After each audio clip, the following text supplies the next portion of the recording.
Hello. Hello, Max. Welcome in. How are you? Happy Friday, as always. Hope you're well. Thanks for coming along. I had a brief moment of panic because I normally have Mod Archive playing in the background. And Mod Archive is down for some reason. So that's, yeah, so brief moment of panic there. I now have Imp 3 running in WinUAE. So that'll have to do us. Cheers. I don't have much wine left. I have like one big glass, and that'll do. That'll have to do. But it's been a busy all week. How hope yours has been good. But yes, welcome along.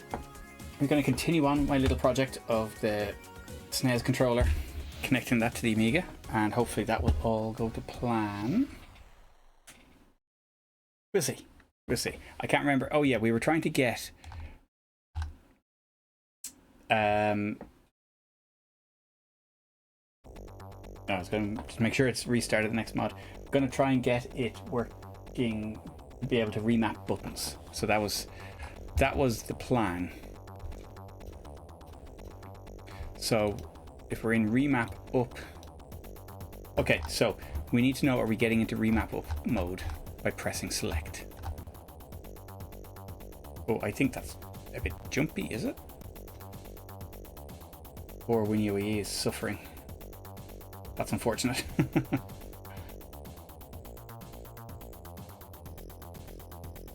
Let's see. I wonder, can I bump up the... I'm just going to pause that for a second. Let's see what we're doing here. I'm sure there's a way of changing the priority, isn't there? Miscellaneous. Priority. When inactive. Normal. Because, yeah, when the window's not active. Let's see if that stops the glitching that it was doing there.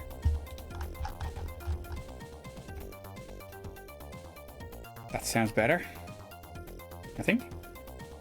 Cool, we go with that. Okay, so what I wanted to do was get this to, so SNES phase. So this is how we figure out what button has been pressed. When we go into remap, flash the LED 3 times. So if we press select now, we only, you can just about see it there, we only flash the light once. I'm not sure why that is. I'm going to see if I can move that camera closer. I'm going to try this last week, but it didn't work very well.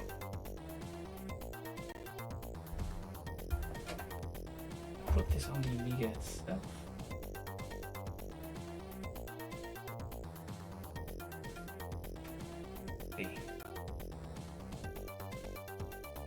Really, we want it up above that, like that. That would be. That's where we want it. But I went looking as well for. I have a Gorilla Pod somewhere, and I can't find the bloody thing.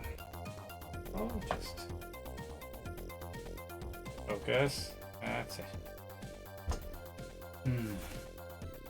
Hold on a second. I wonder if I can rig something here. 3D Code Warrior, welcome in. Welcome in. With you 2 ticks. Trying to rig something up here to get a better camera angle on this. If I can see if this works. I grab hold of it with this very, very.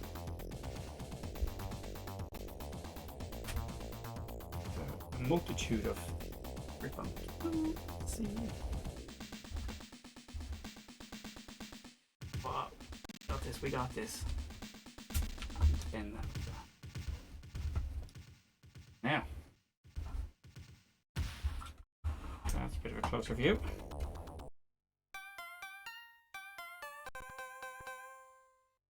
Little bit. Again, closer.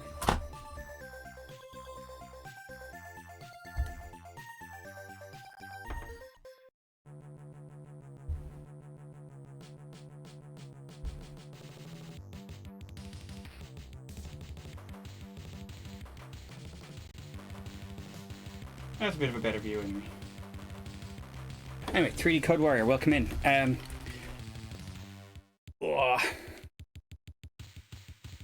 This little project that I'm working on here is converting SNES controller signals to Amiga CD32 controller signals. So here's my SNES pad. Oh, where's my camera? There we go. And at the moment, you can see the up, down, left, right LEDs that are flashing when I do the up, down, left, right. And what I last week, I just about in the last stream, I got the buttons working fine, more or less. Now what I wanted to do was be able to remap buttons. So when it's in 2-button mode, that I can remap, like, let's say one of the other buttons to up. I'm using Wine, which is very helpful. As in coding tools, I have, this is MP Lab that you can see on the screen here. This is for coding pick chips. Yes, I could very easily inhale the whole thing, but I only have one glass of it left. I didn't go out and get more wine, so I have this, and then I'm be onto the soft drinks. Unfortunately, normally I'd have a few drinks on Friday night, and the code quality, you know, slopes downwards as the night goes on. But, yeah, but yes, so that's a pick chip on that. That's my prototype board here, and that's a little bit of breadboard, old school, you know, solderless breadboard. And so I've got a pick chip on there. It's a pick 16F87 or 88. It's kind of old school, decent, powerful enough for this kind of thing anyway. I'm running at 8 megahertz. And this is the MP Lab IDE, which is it's built on NetBeans as far as I remember, but it's fine. I quite like it actually. It's quite powerful, and it's well set up. It's well set up for coding pick chips. So yes, so basically I'm making the hardware adapter, and what I want, I'm coding the firmware at the moment. So I'll show you now. I'm going to switch to the Amiga screen, which is this one. And so if we look at our control pad here, you can see that it's working as CD32, although now it is saying pad not detected. Last week it was detected. Oh, where's the start button? There we go. So all the buttons, everything's working. So that's where we are. So that's the plan, and eventually, I know it's a big horrible circuit board full of wires and LEDs there, but eventually it'll be a small little, you know, one of these kind of little adapters that fits on the back of on the Amiga port, or on a short cable. Probably on a short cable, because the SNES plug is quite big, so having that there might block using another adapter on the joystick port or on the mouse port. But that's the plan. I know you can already get USB adapters and stuff like that. So there's no fun in that, because that's already done. so it's kind of like, what? You know, and the idea behind the SNES one was it works, you know, it's a good layout for the CD32. Scottish, welcome in. And Scottish, I was just watching earlier, playing some Amiga cover discs. It was an unusual mid-afternoon stream, which is quite welcome, because I just happened to have a couple of hours earlier on where I was like, yeah, because yeah, wife and kids were elsewhere, so it was a rare moment where I was able to potter about and watch a stream at about 4 o'clock. But there you go. He streams modern games as well as Amiga stuff and other retro stuff. But the most recent one was his very clean looking A1200 and some cover discs. Oh, yeah, absolutely. It's all for making a driver for the Amiga. You had to use assembly. Well, you see, you can use whatever you want, really. For making a driver, actually, it's probably easier to use C, because the operating system setup is kind of like geared towards using C. And all the includes and all the APIs and stuff like that are made for working with C. But writing in assembly is more efficient. But I've written drivers in Blitz Basic as well. So, you know, where speed isn't crucial, I find Blitz Basic I like it. I prefer it, as in, I prefer writing Blitz Basic on the Amiga rather than C. But this is a PIC chip, which is a different story. You could do it in assembly, but latency wise, it's not a problem. It's really not a problem. It runs very tight code. It's very efficient compiler, and it works very well. Now I also have another project, a Solus board, which is also PIC based. That's this guy here, actually. Oh, we're on the wrong camera. This guy here, and that runs RGB lighting in the Amiga, and it is there's some of that that's coded in assembly because the timing was so critical, but most of it's programmed in C as well. Yeah, but I like Blitz Basic. Because I was at the time of a few years ago. Like about between 20 and 15 years ago, I was working on C coding for firmware for medical devices. Now, it wasn't the main part of my job, but it was a part of my job. But when I was coding that, I kind of like, when I was coming home to code, for coding for fun, I tended to do more in Blitz Basic, because that's what I always did back in the day as well. All the way through, I was just like Blitz Basic. So when I'm coding for fun, I'll use Blitz Basic where possible. Obviously, you can't code Blitz Basic for a PIC chip, but it is a nice language. It's a nice language, and I've done lots of streams. I don't know if you've seen any of my streams before, but I've done a lot of Blitz Basic streams as well, where I've worked on. I've done tutorial streams. I've done some game development. I've done some system-friendly software development on Blitz, and yeah. But anyways, this is C. I'm using where's it gone? Where's it gone? I haven't got this set up properly because I don't normally code. I don't normally do this kind of stuff on stream, on the PC side. But yeah, so this is what we're looking at here. The latency shouldn't be a problem. But what we're doing is we're trying to set up the pad so that we can remap buttons, so that when it's not in CD32 mode, like you can map, let's say, this button up here to up, and that's the plan. I want to be able to do that. I want to also be able to swap around the order of these two buttons, because the SNES treats this as the main button, and this is the second button.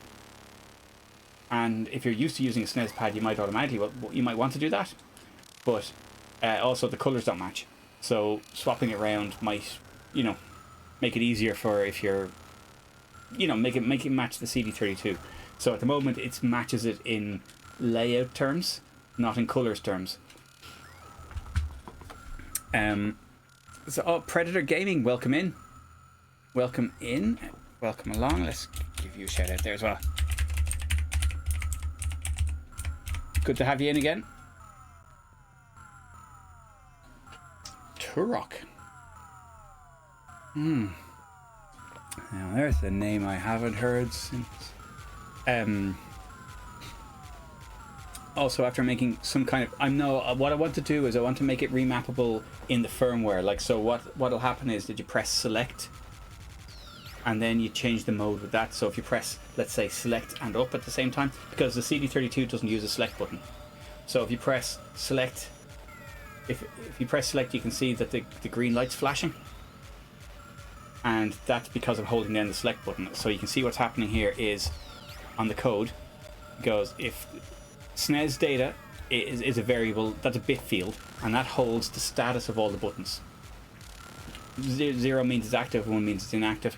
So when the SNES select button is active, flashes the LED. And then once we're in there, if the SNES up is also 0, we change it to the remap phase and flash LED 3 times. Now, it's not doing that, and I'm not entirely sure why. So we press select. Oh, it is. It is. If you look, sorry, it is working. So if I hold down select and I press up, you can see that the orange light changes. Watch.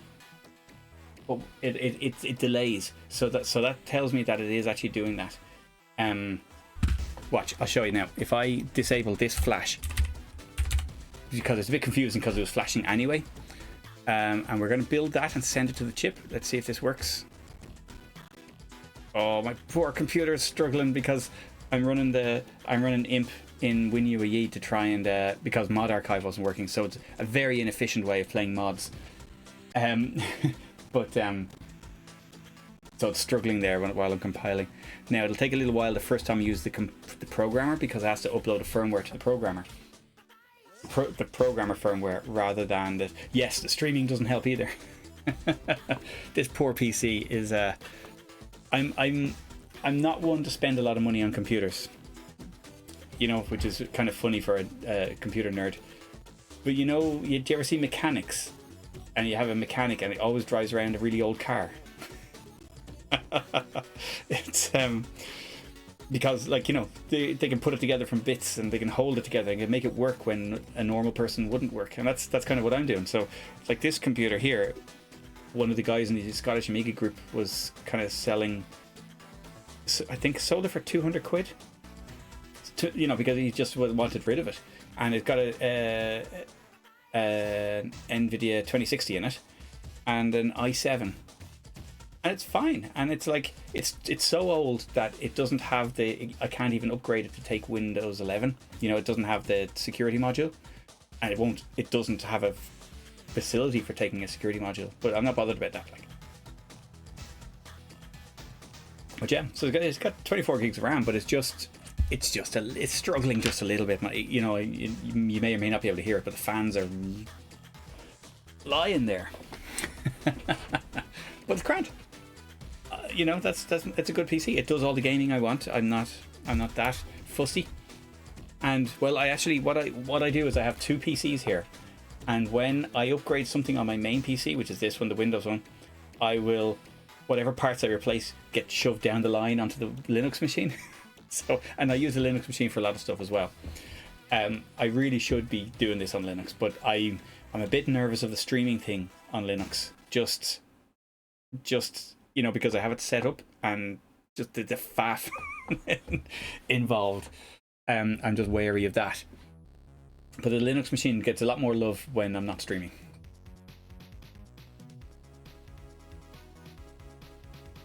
Yeah, well, fair enough. What my main thing with Windows is, well, there's a twofold thing.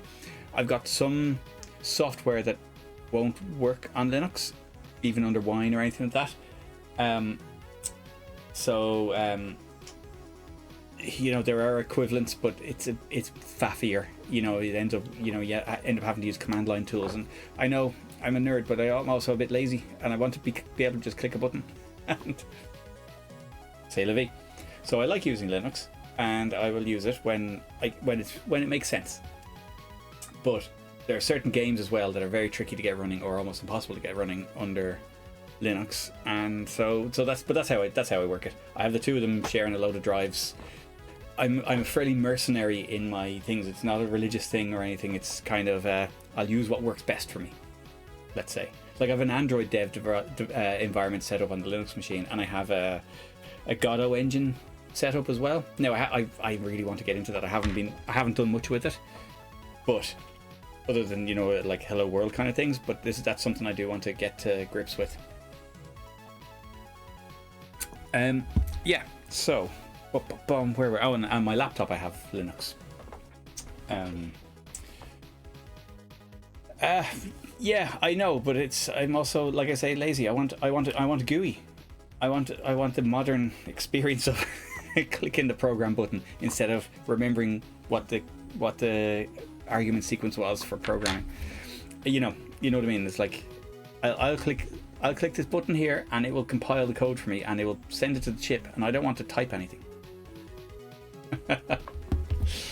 You know, that's it. Anyways, like let's programming verify complete. Sorry, that has done that in the background. Let's see, is we still working? We are still working. And now look, if I press select, the light doesn't flash. Oh, sorry. Yes. Yeah. No, yeah. Godot. I from what little I've used it, it feels almost more like Python to me. Not being a massive Python user either, but the scripting language it uses. Yes, I used to use C# in my old job as well. But yeah, I find it, the GD script, yeah, it's nice. It's a nice setup. Yeah, there you go. Right, so up, down, left, right, it's still working. It is, and I don't know if you're familiar with it, but you know Nivrig's game Dodgy Rocks. He wrote that in Godot engine, and then I ported it to the Amiga, into Blitz Basic actually. So I had the full Godot, source there, and so I was sort of reverse engineering. So it was less of a port and more of a complete remake in Blitz Basic, because you can't really port that kind of event-driven programming model to what would you call it? What would you call it? Sort of a procedural coding language like Blitz Basic. I mean, I can. Will we play Dodgy Rocks with a SNES pad? Let's see if that works. Fuck it. Happy Friday, everyone. Do you know? Let's see. I have to swap cables here. So let's look at the capture. Let's look at that one. So the capture card sort of supports 15 kilohertz, but not quite. Almost does. What I'm going to have to do is, if I quit this and I reset the machine, where's the mouse for that? Why is the mouse not working? Oh, has the Amiga crashed? Nope, it hasn't, because I've reset it there, and it's my my capture card that's crashed. Oh, come on. Oh dear. Let's see if I pull the cable on it, will it wake up? Yes.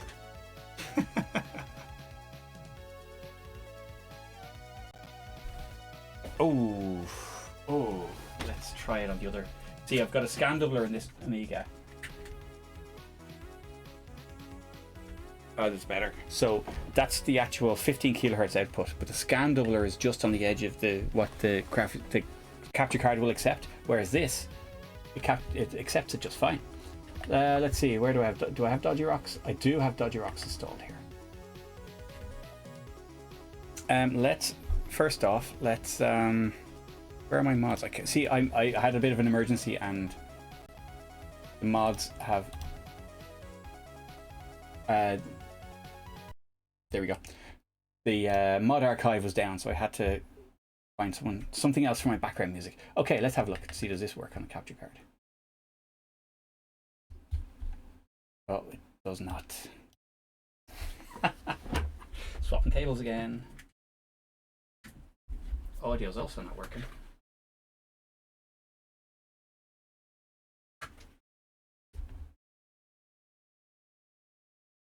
Hey! Now, why is audio not working? Where's my capture? Oh. Was this muted?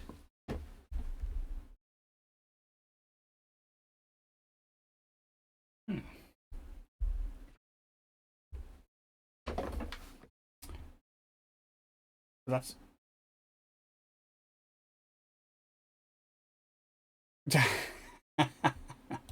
yeah, all the joys of it.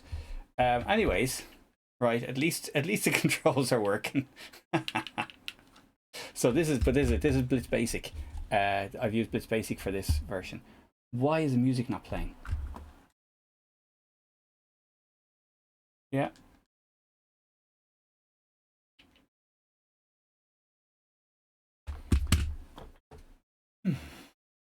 Now, see, the problem is that this machine I've also been using for some experimental audio stuff.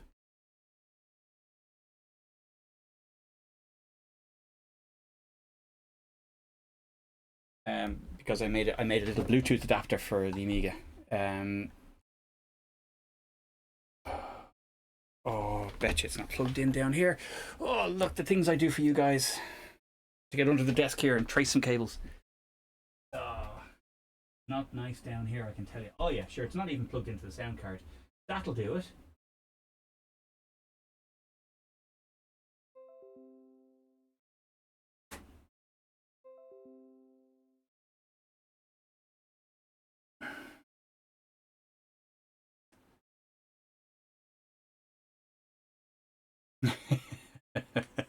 I have an entire room full of projects.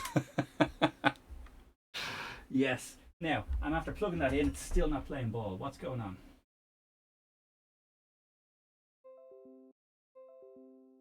That's probably something to do with Windows Mixer. Let me see. Windows Audio Mixer. Yeah. Where are they? Oh, come on. Sound settings. Surely there's something here.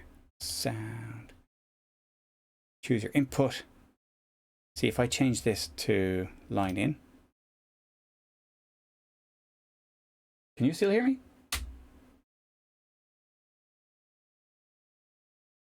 See, this is saying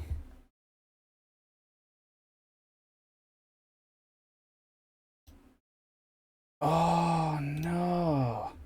Oh, cool, thank you, because I'm after switching the input to line in, but I know what's going on.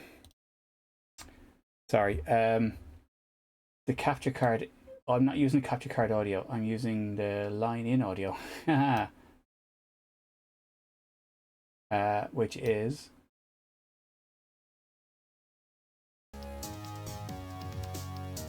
there we go. Now, sorry about that. Normal programming will resume now shortly. I'm going to leave my mixer open just now.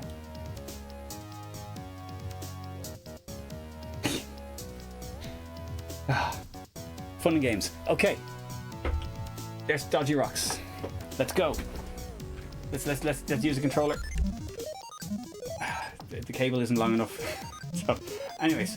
So Dodgy Rocks. La la la la la. Normal, hard, difficulty. And it's working.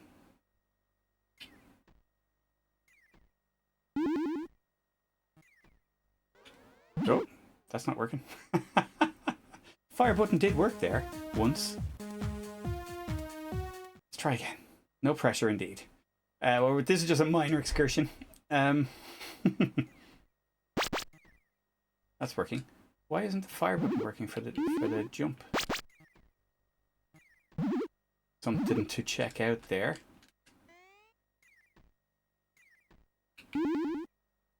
I'm also playing this on the capture card, which is slightly laggy. I'm not making excuses, but I am making excuses. But look, the first game played with the controller. The SNES controller on the Amiga. I know someone else was working on it, and it was working. It was in one of the UK Amiga groups, and they managed to get it working as a 2-button pad. But like I've got it to the whole CD32 pad now.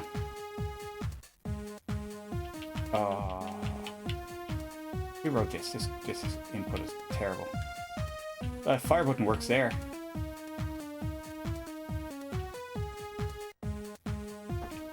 I don't know why fire isn't working for the jump bit. Thanks very much. Anyways, there you go. One of those annoying little games that does, it's just one more go. But subtle details.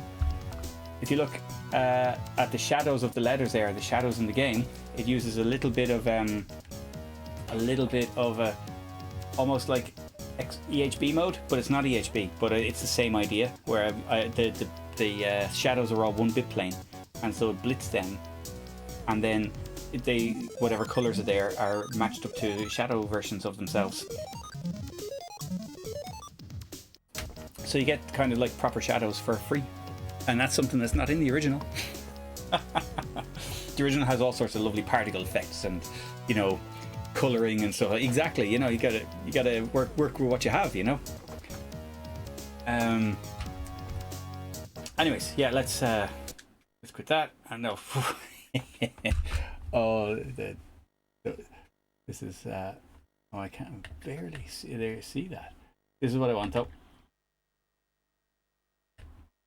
So that works. Oh, this is weird. Something's changed here because that is button 2 that's firing there. Yeah, the ZX Spectrum. Now there's a tight restrictive. Yeah, that's quite the machine to be coding for. It's, like I like that. It's part of the reason I like programming for PIC chips is because of how restrictive it is. You know, you got very tight resources. If you look at this, maybe it's too small to see there, but down here I've got 368 bytes of RAM. And that's it. I've used 9% of it so far. But yeah, it's yeah, I did a little bit on the Atari 8-bit. The Atari 8-bit was my first machine, so that was my first love. So I did a bit on that. I never really did much on the Spectrum other than a bit of basic coding, that because my cousins had Spectrum and a lot of other people did. But yeah, I had the Atari 800 or the XL there. But yeah, I like the tight resources. The the kind of like, I like that idea. Anyways, so let's so we've also got something. Oh, nice. We do have something to do with something has changed. There's some sort of code regression somewhere because that, if we look at that, we're getting button 1, which is a well, should be that one, is not firing. So button 1 is not working. And I have to figure out why. So I do have, on the PC side, I do have my oscilloscope. So we can actually look at the signals.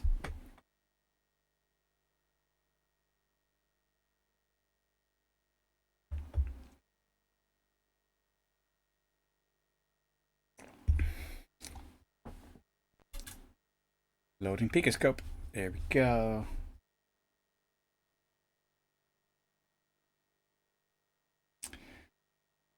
So if this is still set up, when I change the Amiga, I have to switch over to the Amiga and change that to, I'm pointing at gamepad, and when I change over to gamepad, you can see suddenly it yeah, no, you're right.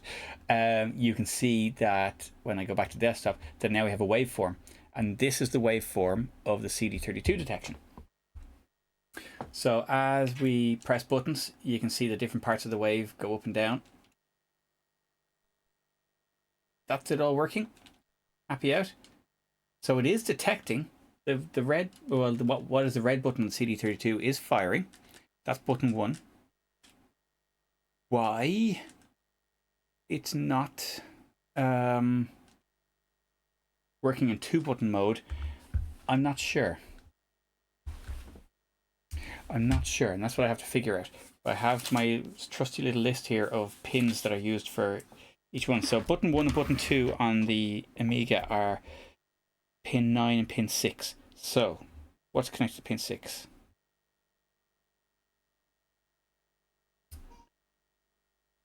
Well, that's it. I don't know what Vib ribbon is, or Vibe ribbon. I'm not sure whether I should comment on it sounded saucy or not. But anyways, so just to show you a little bit of what the CD32 sequence looks like, squishing it over here so you can let me see it. Basically, what we have is when it's in CD32 mode. Oh, I see. We've got, this is our clock, which is normally the fire button, but in CD32 mode, it's turned into an output and it goes out to the controller. And every time that goes up, the controller has to change the bit, the button that it's looking at, basically. And then when it goes down, the machine reads the button. So you can see here that so the first spike, which is here, is reading the first button, second spike, second button, third spike, third button, basically. So you can see when we press this that the spike, the reading goes low for the first spike and then comes up for the second spike. And if I press both buttons together, it stays down also for the second spike. So that's how the Amiga reads CD32 pad. And incidentally, the SNES works the very same way, just it's a different sequence. So they're actually quite close to compatible. They're a very similar idea. Whereas the Mega Drive is a totally different way of working. But yeah, that's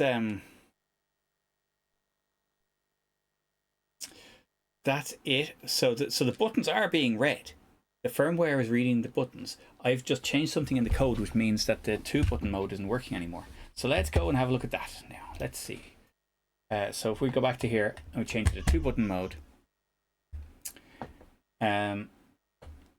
we're not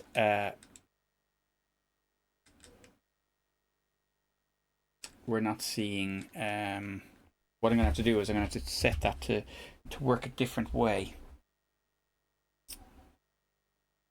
See what the signals are doing. Well, actually, let's look at our code and see if we can see what we've broken.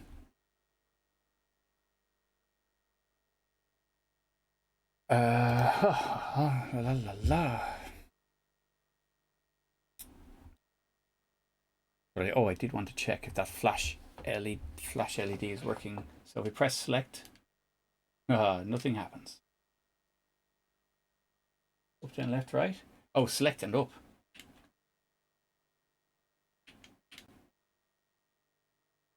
There we go. So our select and up detection is working. We can see the little green light is flashing when I do that, and the up button gets stuck in the up position. You can see that in the first orange LED is staying off, even when I've let go of the pad. Okay, so this is collecting the button data. We know that's working. Remap, we don't need to worry about that. So if CD32 pin 5, that's the pin that decides whether the Amiga is trying to read a CD32 pad or a normal joystick pad. So if CD32 pin 5, basically if we're saying that's high, that means it's in 2-button mode. And so what we're doing is we're setting tri-state. Yeah. So CD32 pin 9 is going to be that. So how we're doing, we had a little bit of a problem because pin 5, sorry, tri-state B5 is, now sorry, I have to go and look at the datasheet for this. So datasheets, this pick chip is where we document all the stuff. It's opened over there. So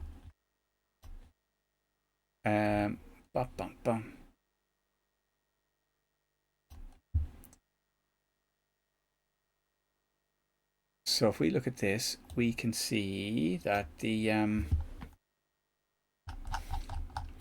which pin? What did we say it was? Tri-state B5. So see, I had all this in my head and I've forgotten it now. So tri-state B5. So pin B5 is pin 11 of the chip, like or B5. That the OR-A is one port and the OR-B is the other port. Now you've got two 8-bit ports on these chips, so that's two 8-bit ports plus the power pins is 16 plus 2, so it's an 18-pin chip. So OR-B5 is pin 11, and I have that down for, yeah, pin 6. So that's the clock. We can see that already. Oh no, you know what? I can hold on a second. I can read that. I can change the scope to do that. So our trigger, we've got this oscilloscope has 3 inputs, and one of them is a trigger, but it's not visible on the screen. So if I change that to, oh, okay, it was set up to that. So I think it should have been set to that. But if we set that trigger to none, we can see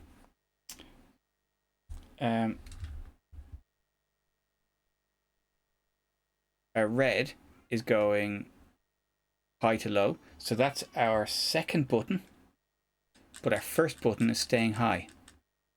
That's pin 6, which is normally the left mouse button or the thing. So the software isn't even trying, because I wanted to see if it would dip a little bit or anything like that, but it's not. So what happened was, because we were trying to change direction of the port, we were running into problems where it wouldn't change, and what was happening was you got what's called contention between the two. So you had on the normal CD32 pad, it avoids that, because it's a kind of like a real-time buffer that changes the input and output direction. And so on the on the original CD32 pad, as soon as you get sorry, I'm just gonna start my music again. Although it's a bit glitchy, but yeah. So on a normal CD32 pad, you get the pin 6 changes straight away. So it changes from an output to an input as soon as the Amiga decides it has to change. Whereas the when you work with firmware, you have to change that in code. So you do actually have to yeah, it's tricky. So what I've done is, instead, it's always kept it as an input and put a pull-up resistor on it. So instead of switching between 1 and 0, as in an output 1 and 0 to an input 1 and 0, it will it tri-states. So that means it's either low or it's off. And if it's off, there's a pull-up resistor there that converts it to high. So it's always an input. And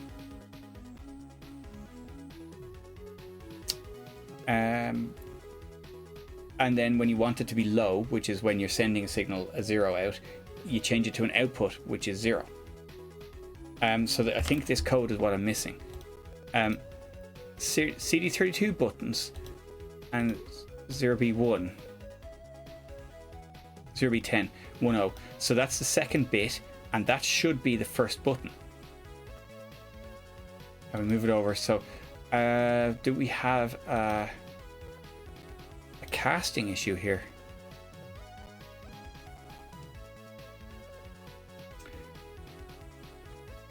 Let's see what happens if we do this. So that means both buttons should fire on pin 2, on button 2. So that we build that. It should be much quicker to build now because the programmer firmware is already there. One warning generated. Oh,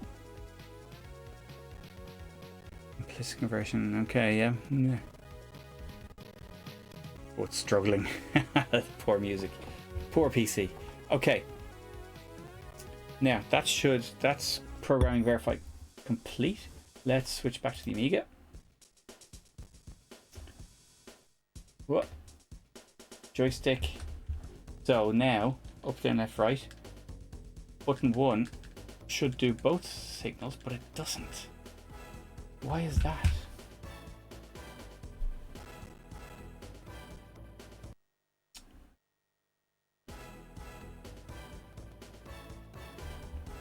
Yeah. So, button 1 is working. Sorry, button 2 is working fine. Button 1 is still staying put. Why? Never trust Nintendo. Indeed. What is going on here? Why is that staying high? Because what should be happening is the tri-state will be an input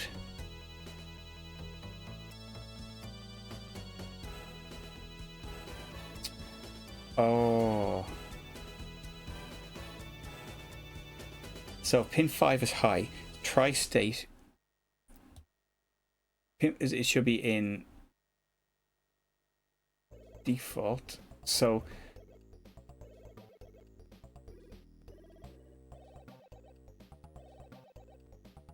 if we're in output is a tri-state 0. So output will be a 0.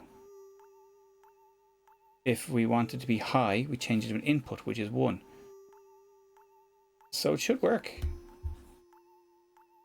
CD32 buttons and first bit. Crispy 5. Why is that not working?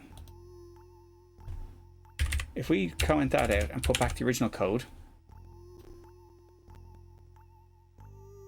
let's just make sure this still works and we don't have some other issue. I'll deal with that casting thing later.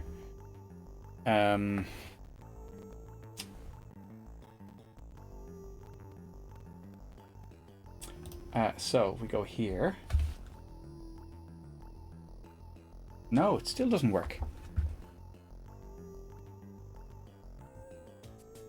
What's going on? What is going on?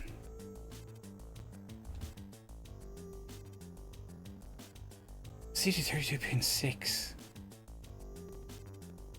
Because that code did work. That did work. It's just taking that bit and shifting it across 1. And pin 6 is that. CD32 pin 6.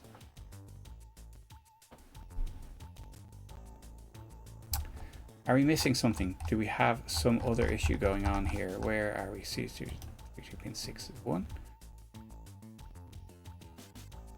It's normally high.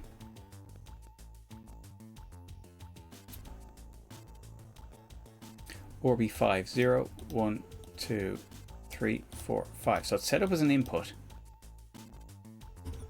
and set to high. So that should be that should sit high, as in with the pull-ups that are involved.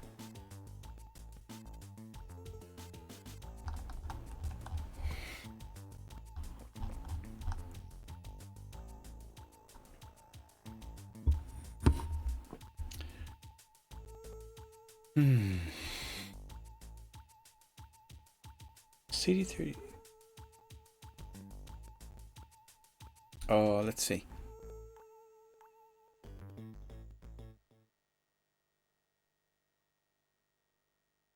Sorry, this is the interrupt. So this is the interrupt, and this interrupt triggers whenever pin 5 changes. So let's build that with the interrupt code there as well, so that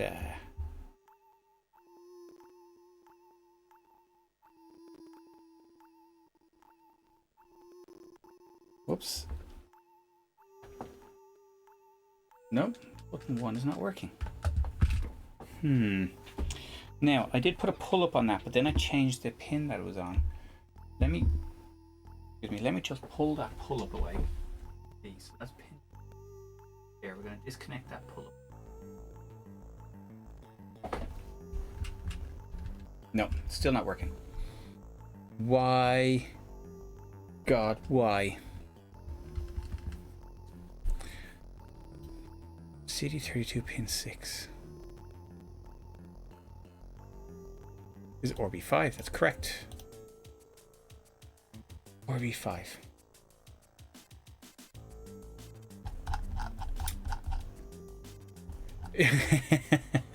Maybe it is. Maybe it is.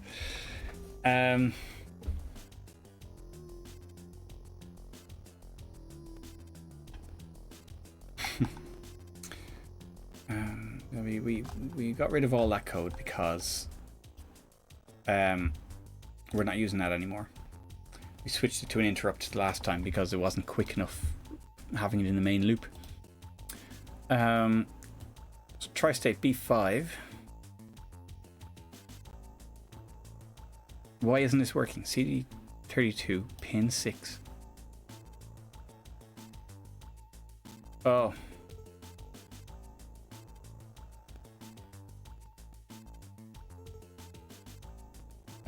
So sorry, we also need to disable to uncomment that, because when it goes high, it should be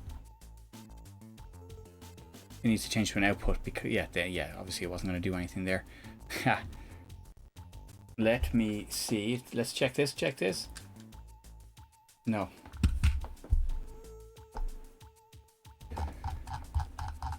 One more thing I'm going to check here. I know you can't see any code. Sorry, I'm just going to switch it back now in a second. We're going to change that to a 0. I'm going to build that. And now it's going to work.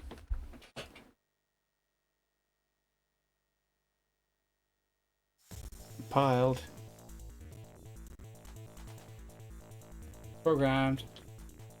Not going to work.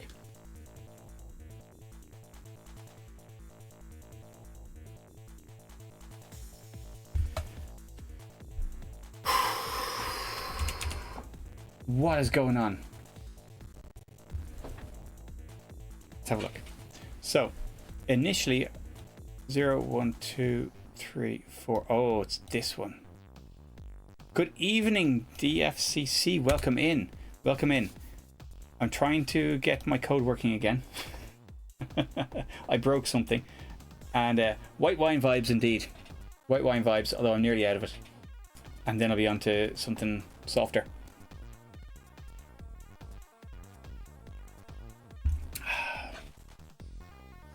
Yeah. Yep, absolutely. This is the curse of Nintendo. Now, I've compiled this. Let's see if this works. Up, down, left, right. Yeah, there we go. See, button 1, button 2. Button 1, button 2. Okay, now we're back to something that works. So, fine, grand. Okay, deadly. Now, the reason we didn't want to do that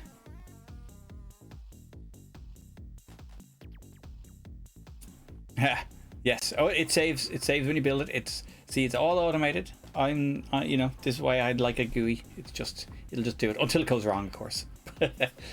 But save now.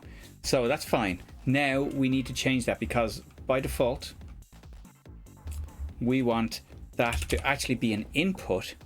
So it's high impedance, which means that while we're doing that, let's look at what that looks like when we press the buttons. So button 1, button 2, button 1. Oh no, sorry. I wanted to look at this. Button 1, button 2. The red line going down, and button 1 is the blue line. There we go. All happy, all sorted. Now, tri-state B, we've changed that back into an input, which means that it's high impedance, and that means that the pull-up resistor is going to determine what state it is. Is that the case? Let me see. RB5. Let me read about the ports here. Where's the contents? I/O ports. Sorry, the poor music is struggling. RB5. Port B, tri-state B. So we have weak pull-ups by clearing bit RBPU. So RBPU, do we turn that off? RBPU, did we ever deal with that?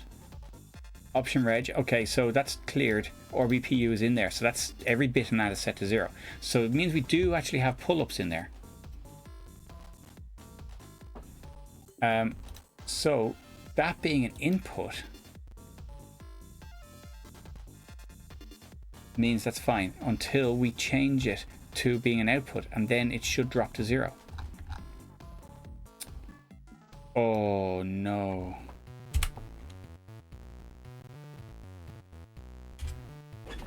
That's what it was. CD32 pin 6 has to be low to start with for that to work. Cami, welcome in. Welcome in. How are you? And yes, good morning, Cami.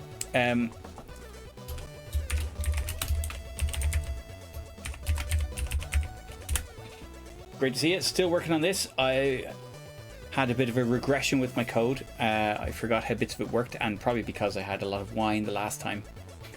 So it's I forgot about things.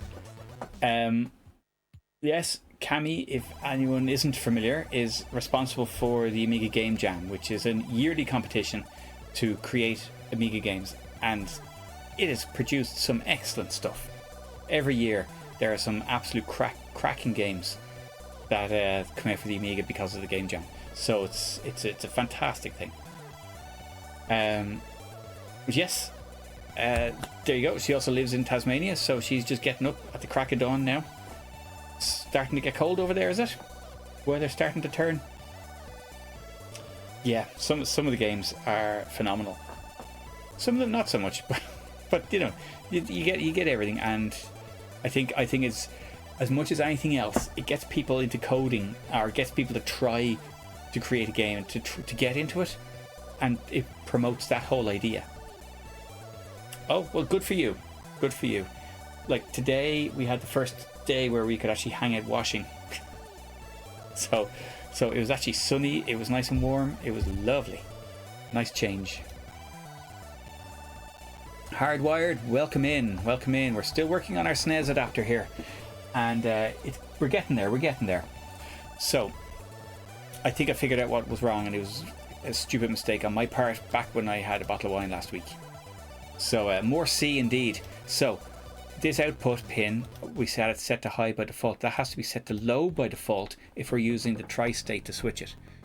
So it's an input and it's set to 0. So when we switch it to an output, it should go to 0. Over to Perth, Australia, or Perth, Scotland.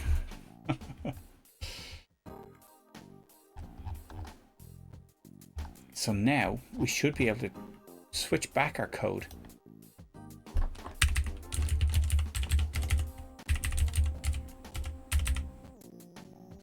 Cool. I have not been to Australia. I have relatives in Tasmania that I would love to go and see.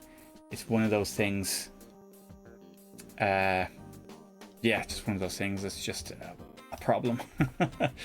Money and time. It's a long way to go.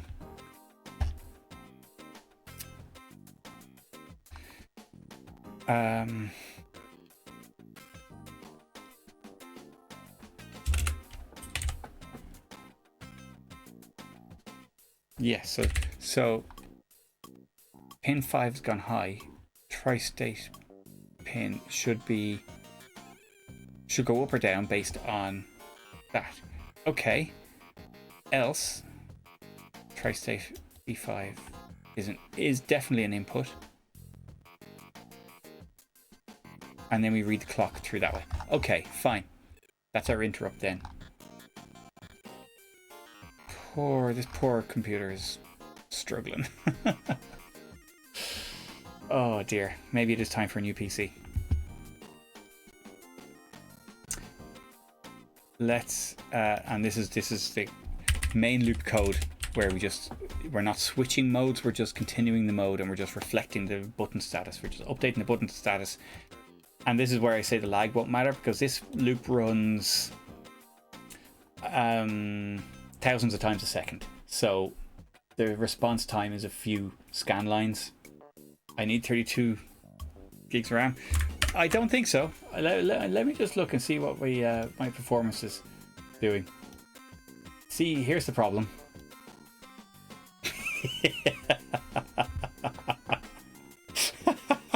Look at poor thing. Oh my god, like all eight cores are just absolutely flat out. That's a toasty CPU. RAM is fine. I got 24 gigs of RAM. Yeah. See, Cami, I had a bit of an emergency just before the stream started. I realized the mod archive is not working, and that's what I use to play my mods. And so I'm sure there are other mod players, but I thought my next thought was to fire up IMP, which, by the way, is an excellent module player, which is connected to the internet, so IMP. So I fired that up in WinUAE. So WinUAE is sitting there downloading mods from the internet within WinUAE and playing them within WinUAE, while also streaming and running OBS and all that kind of crack. I probably could play the mods in Winamp if there's a plugin for it, but that's that would be a lot more efficient. But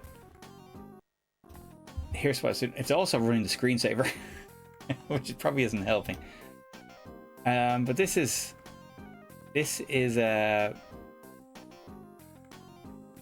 these windows here are imp 3. And yeah, so it's quite cool. It has built-in chat, which is awesome. Like basically built-in IRC client. And it's got this scope thing. I wonder if I close that, is it going to do less? It's going to be easier on the CPU. Not by much. But as well as that, like WinUAE is only using one of these cores, to be fair. But because all the cores are probably already maxed out by all my video compression and stuff like that, and encoding, it's probably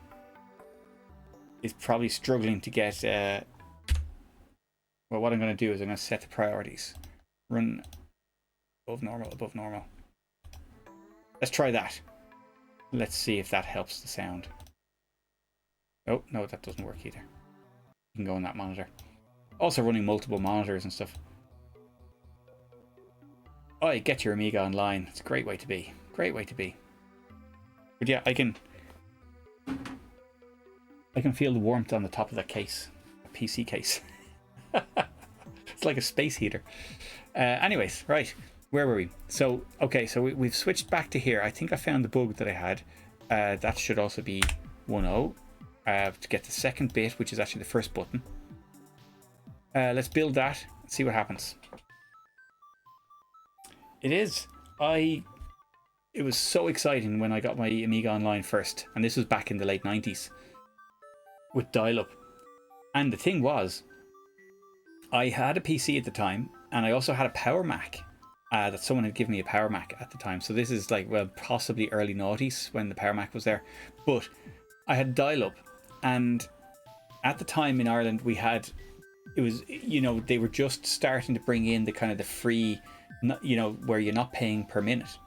So you had unlimited internet, as in you didn't pay by the minute, but only for an hour. So after an hour, you started to be charged by the minute anyway, which is a bit of a pain. So what I did was I had the Amiga connect to the dial-up server through Miami, and I wrote an AREX script, so after 59 minutes it would hang up and automatically redial the connection. So it just kind of, you got to pause every hour, but it kind of kept the connection alive. It paused the transfers and then continued the transfers when it redialed, and it worked.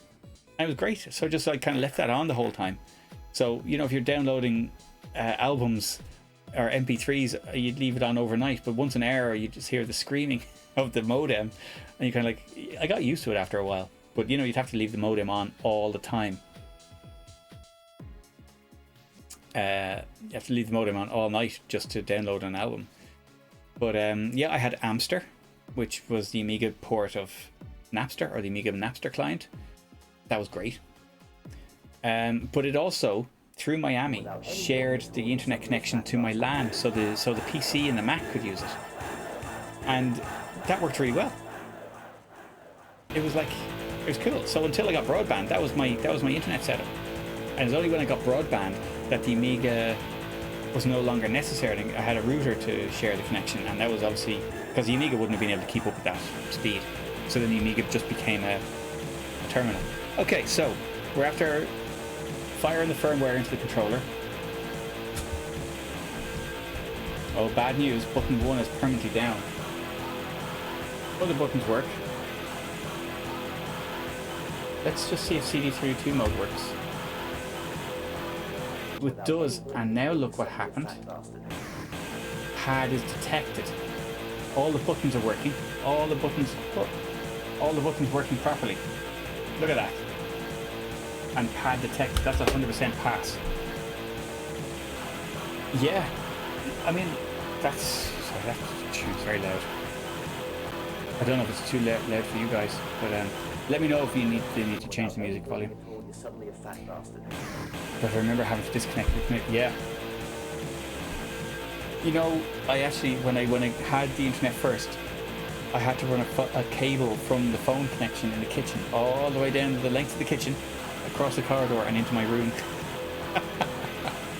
And I'd have to roll it out, plug it in, unplug the phone, plug it in, and then use it. And so yeah, I got a lot of grief for that. So I eventually got a second phone line fitted to the house. And so I had my own phone number and my own phone. And I called this the bat phone because it never ever rang because no one had the number. It was just, I just used it for the internet because, you know, that was it. And so only my, I gave the number to exactly one person who was my best friend. And so that was it. The phone never ever rang. And then except one night it rang. And it was my friend bringing to tell me that someone had died. And it was just like, this must be really serious because the bat phone was ringing. You know, and it was, I suppose. But yeah, that was, I think that phone only ever rang once. But yeah, that was simpler times. Okay, so the CD32 function is working beautifully now. Perfect, even the pad is getting detected. Let's see what that looks like on the scope. Oh, we need to change our trigger. We need to change that to the external trigger.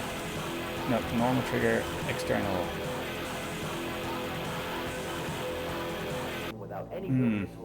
I'm not a fan of this because, see here, that's contention. That's, oh no, you don't see there. There we go. This here is contention. This here is where the adapter is fighting the Amiga. And I thought I had that fixed. So it's sitting there, and when it's at this point here, well, I'll show you now. Trigger, pre-trigger is, let's reset that to 0%. So here's where the Amiga is requesting the CD32 reading. Without any warning at all, you're suddenly a fat bastard.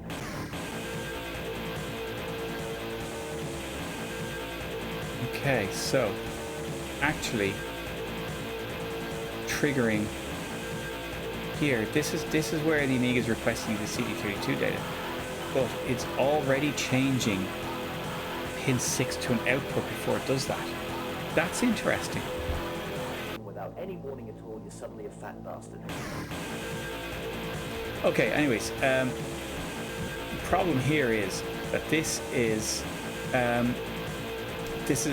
kind of fighting, and that's not a good thing to do.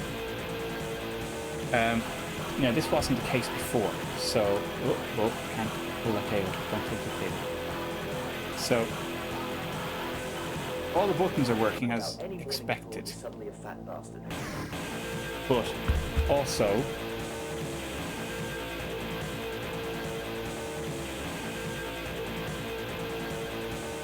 when we switch to 2-button mode, oh, sorry, that's the wrong button.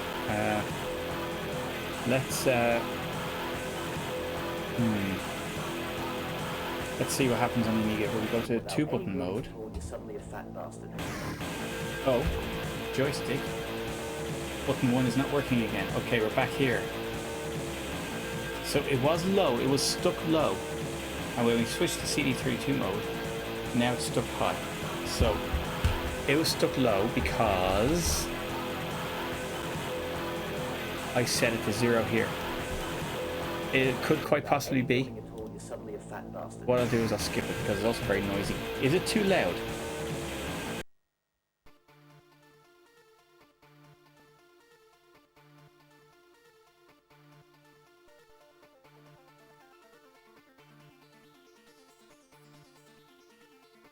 Don't know what this mod is, but too loud. Okay, sorry, and especially for Cami, who might be struggling here.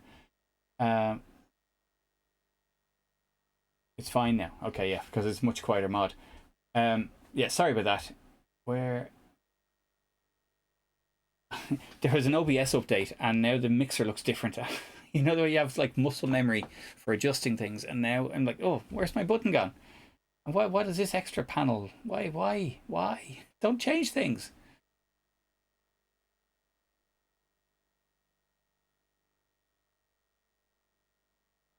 I can't hear anything now at all. And yeah, no, there's nothing playing now at all, it seems.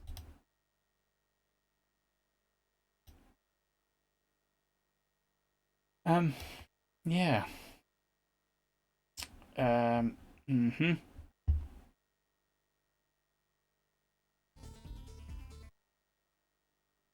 Something is playing.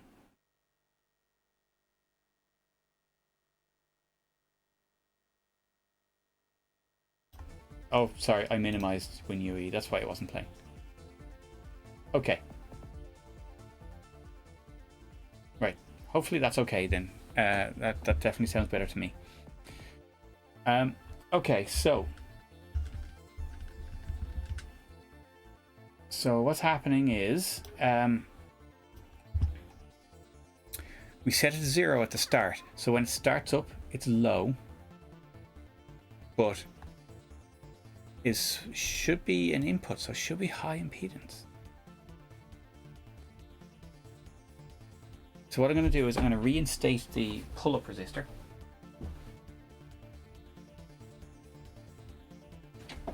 Oh no, what I wanted to do was I wanted to look at those two signals, see what's happening. Where's my scope? There's my scope. We have to switch the trigger back off again. So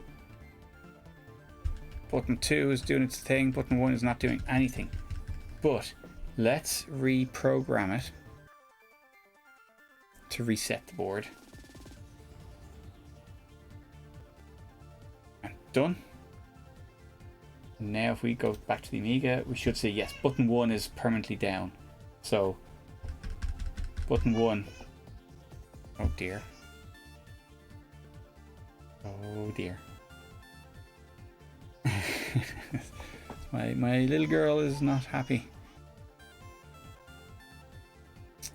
So on the scope we can see that button 1 is right down the bottom. I want to see if I can pull that up. Can I pull that up by connecting it to a pull-up?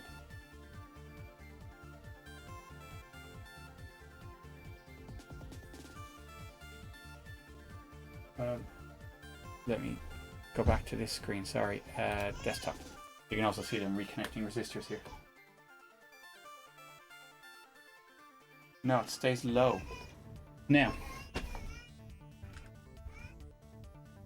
that should be an input.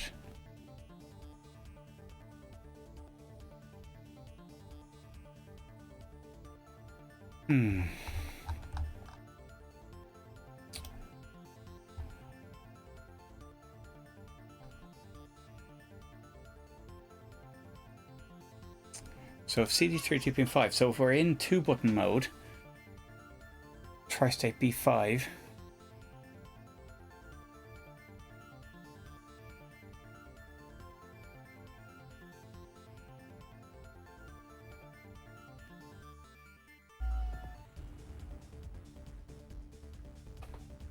let's try this. Oh my god, I never got rid of this. I had changed this. There's always going to be 0, wasn't it?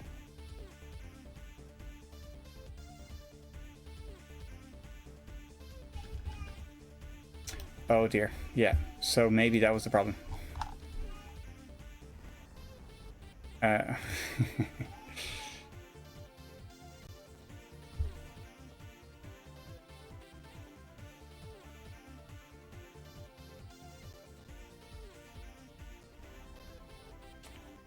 Now, button 1's not working. Button 1 is now high.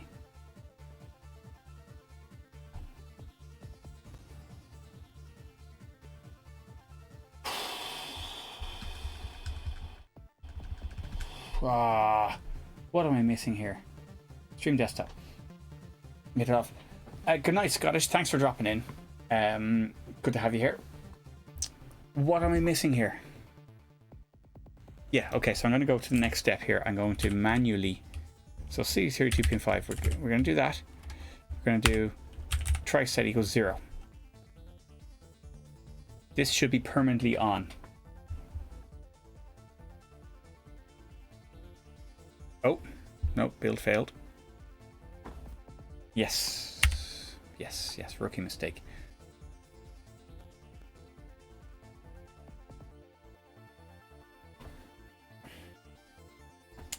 Try state.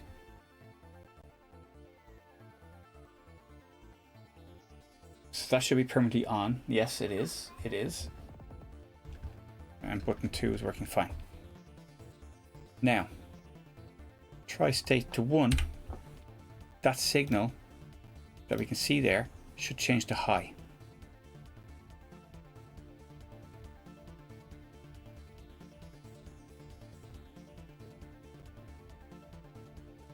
Aha, and it has.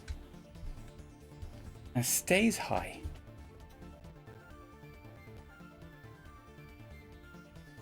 Am I doing something weird with my bit arrangements here?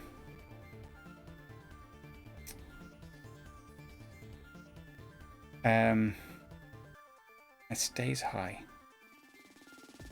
So we can control it with a 1 or a 0 here. That definitely works. So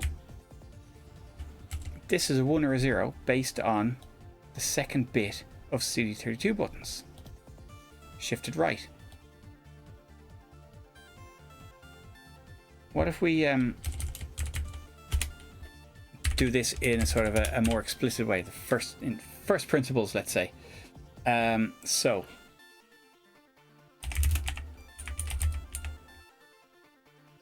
if try say B5. Oh no, sorry.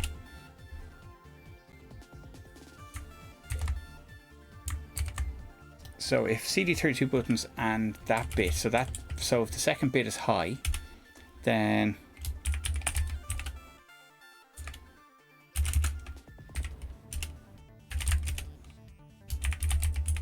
shouldn't need to do this, but let's see if that works. So we're checking if the bit is set and then setting this bit or clearing this bit based on that.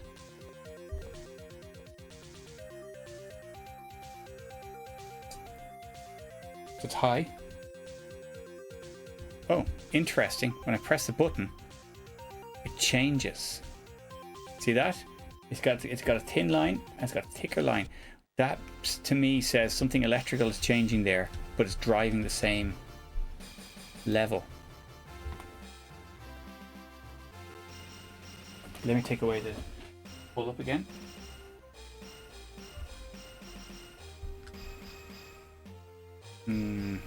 Doesn't help. Doesn't help. So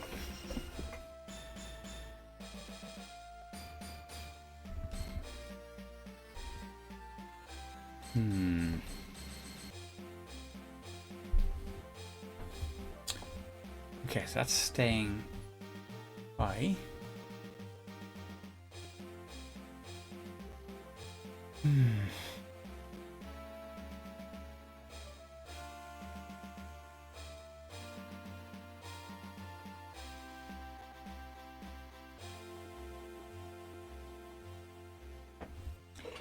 See, I'm questioning my Boolean algebra here now. That will give a non-zero value if that bit is set. Yeah. And then we'll give a 0 if that bit is cleared. And it ignores this bit. And it ignores all the other bits.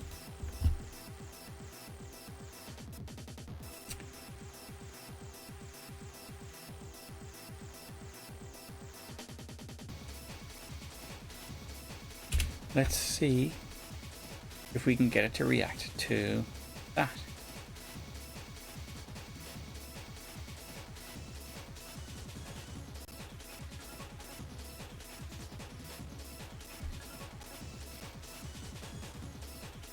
That program complete. No reaction now.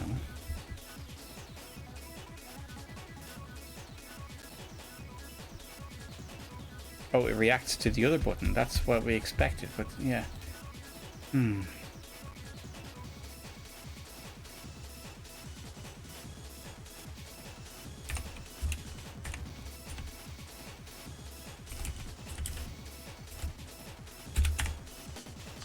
If we set them both to 0,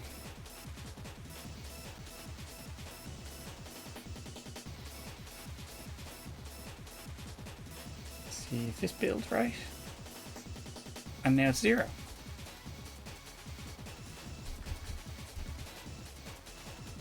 So that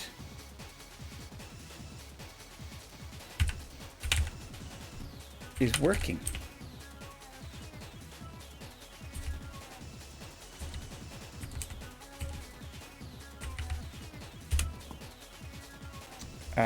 So instead of that, let's just see if we can flash the LED by pressing the second button. So let's see if it's actually like a tri-stating logic problem. When this codes, it should go back up to high, yeah. Or when it programs. So let's see if we press the button.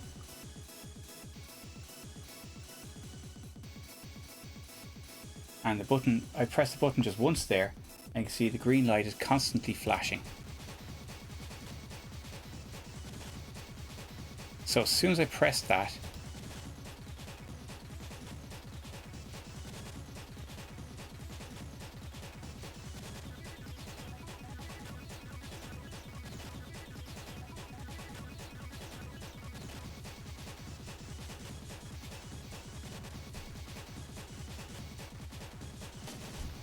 what does that do?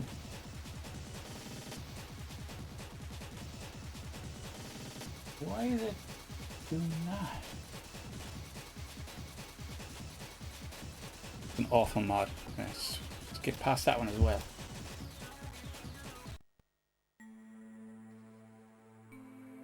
That's better.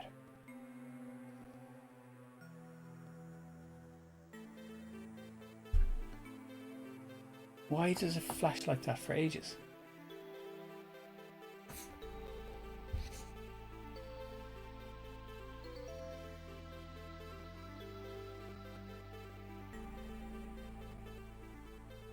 Flash LED 1. Then it goes around this loop. This loop here. Which starts up here.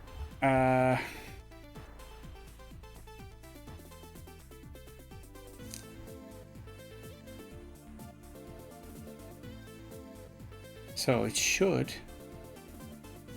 read the whole lot.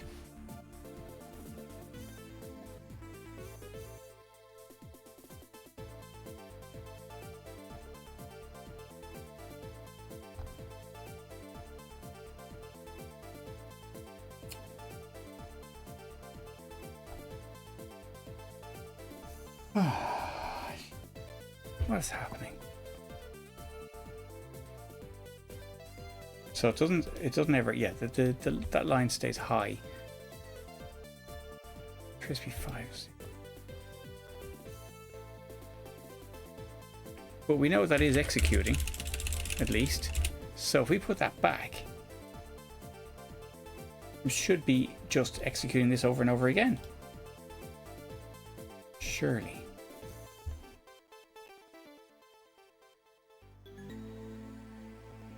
So that's built.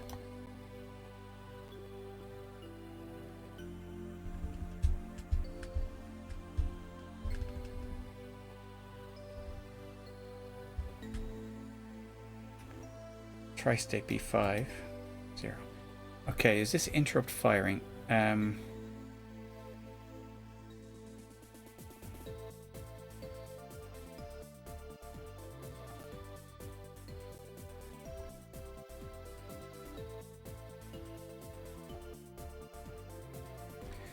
Tri-state B5 is that. Oops. Did I just make that bigger? Did I just zoom in that code? Yeah. Oh, that's clever. I didn't realize you could do that. You hold down the wheel and scroll.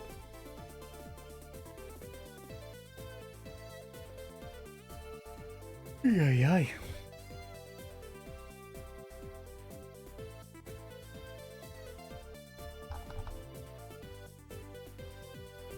Definitely an input. CD32 pin 6. Am I setting CD32 pin 6 anywhere else?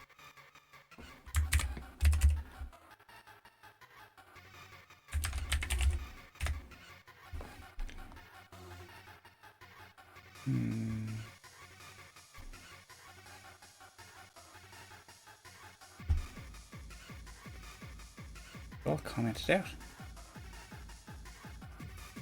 So this is that's just reading the clock. 45. No. So it's set to 0. I can set it to 1 or 0 based on this.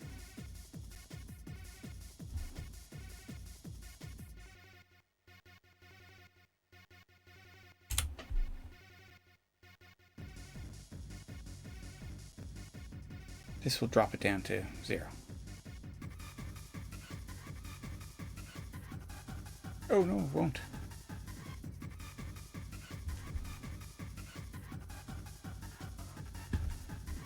Oh, it did once.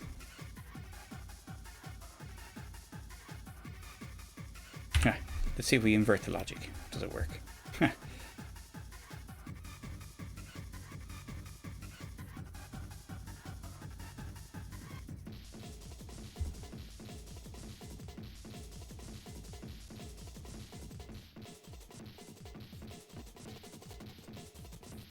Program is complete.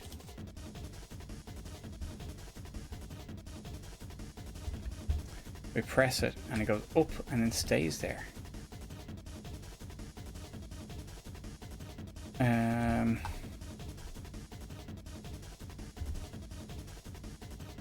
Okay, well, look, let's do a debugging thing here.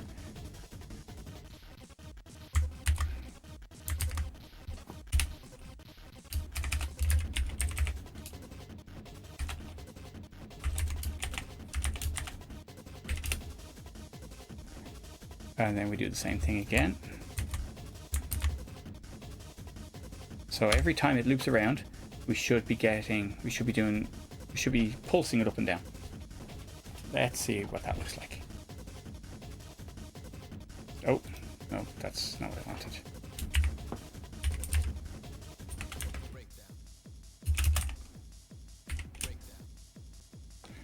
Try that again. Oh, no, I didn't actually need that. Sorry. Once more with feeling.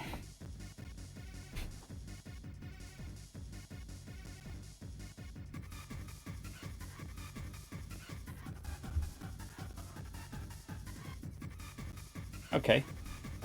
Button 2 is working fine.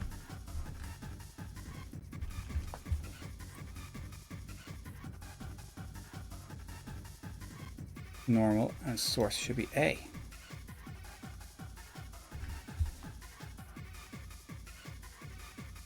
It's not happening.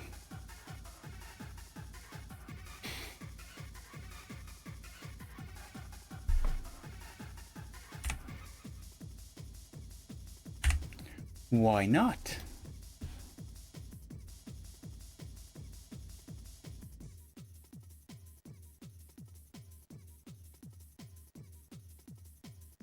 Oh, there we go.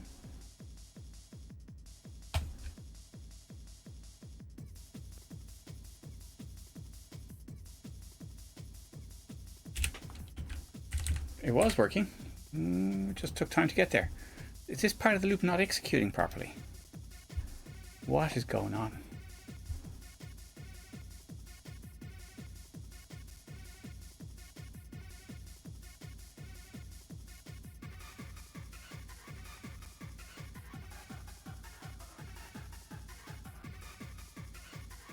$50 microseconds. Why is it only running once?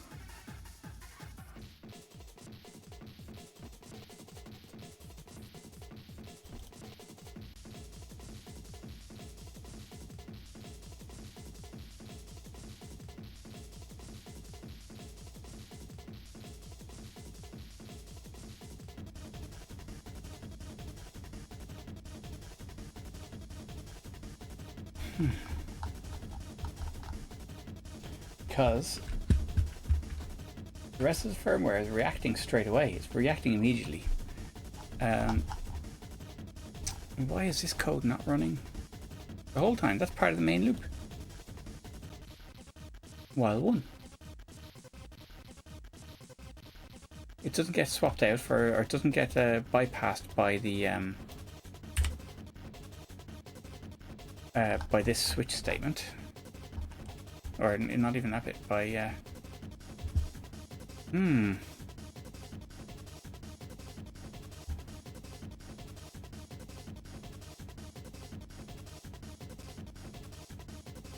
Let's disable the interrupts just to make sure that they're not doing anything funky.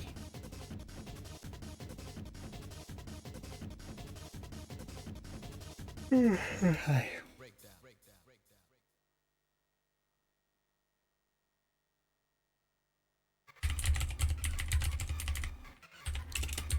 We can just leave it at that. Global interrupt enable.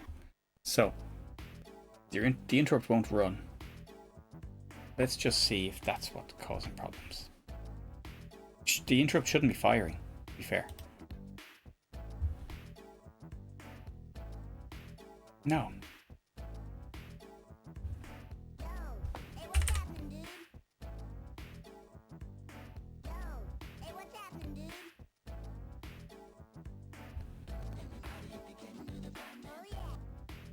It wasn't that.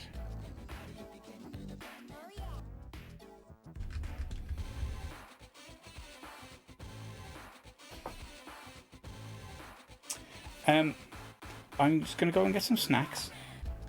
And I'm also going to get, well, let's just see if it's actually running. So no trigger. Yeah, so it is running.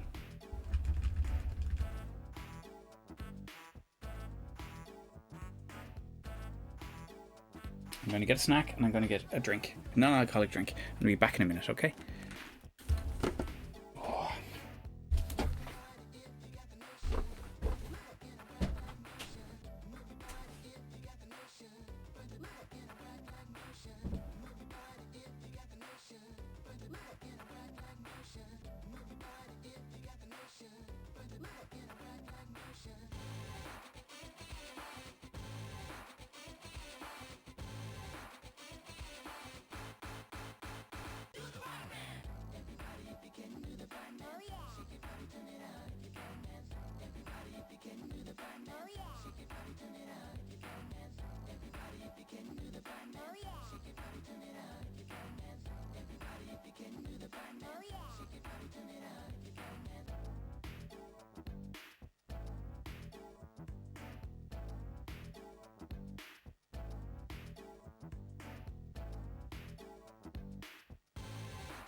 Okay. Got snacks. Where'd Rob go? He, unfortunately not. Sorry. I wish, but no. I'm all out of wine. But I do have veggie crisps and some ginger beer. Oh yeah. Whoa, the bag is split. So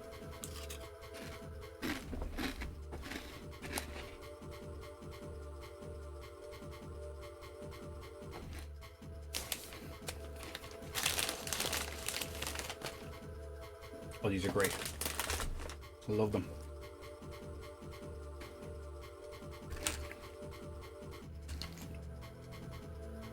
So what I'm going to do is I'm going to look at the code again for my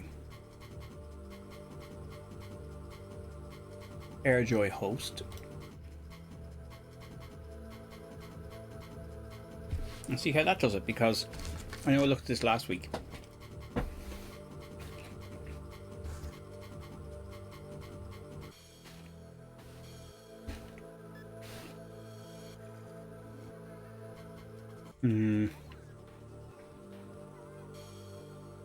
I fear it's not doing the whole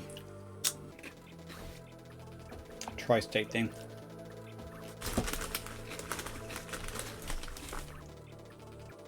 Which is what I wanted to do.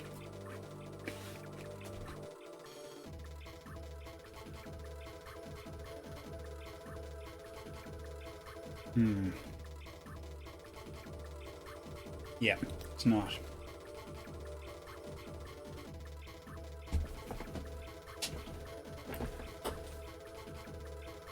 If we pull up,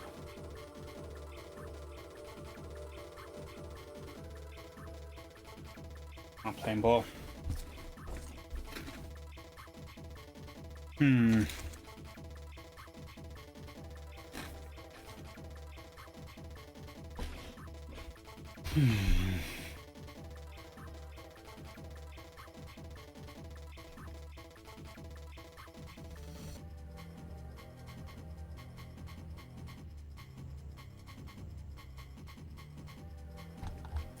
Oh.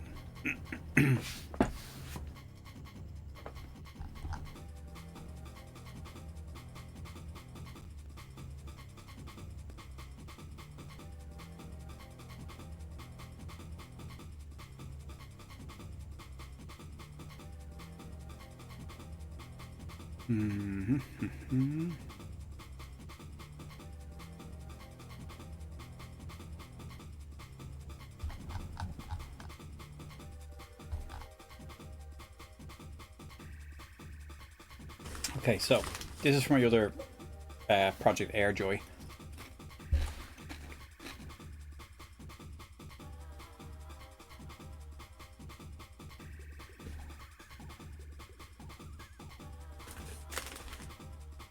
Buttons.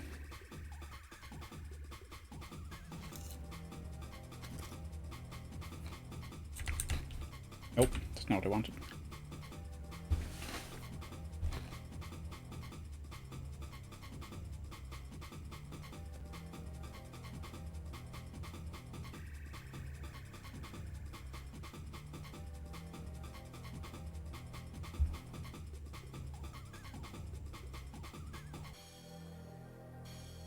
So I've got a CD32 pack, so I've got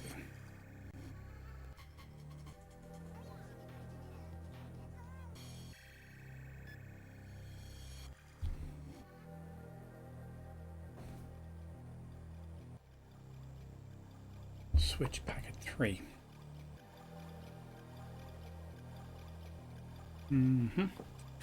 Hey Javier, welcome in. Struggling again with this.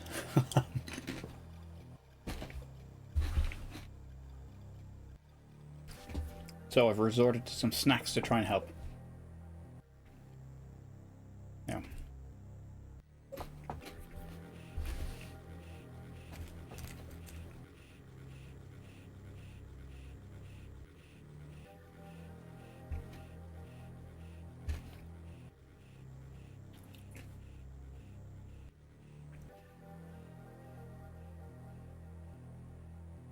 pin 6. So why are we crashing? We're not crashing. I'm struggling to get the code working, because last week we got the CD32 code working, but it ended up breaking the 2-button code, and I don't know why. But no, we haven't really crashed, although my capture card crashed a little while ago, or not even crashed, it just froze. Had to do the old pull the cable and put it back in again. Anyway, we're looking at the code for my previous project, and it does input and output, because it's sort of, it's in whatever mode the sender tells it to be in, whereas we have to go on the Amiga's choice here. We don't have a sender to choose what mode we're in.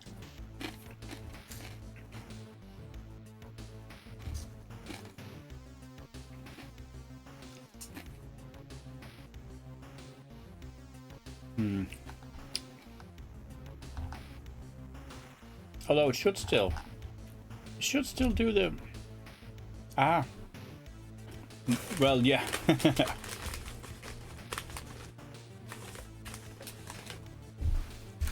Yeah, indeed. Now,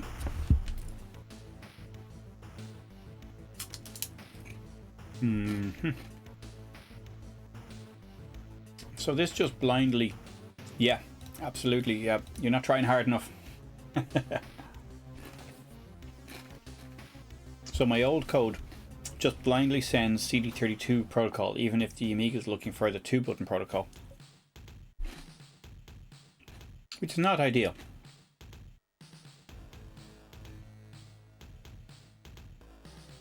So I want to go back to this. Now, the problem I have is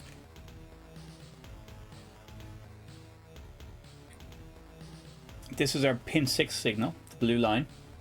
That is not changing. So the button 2 line is changing, button 1 line is not changing. And I really want it to.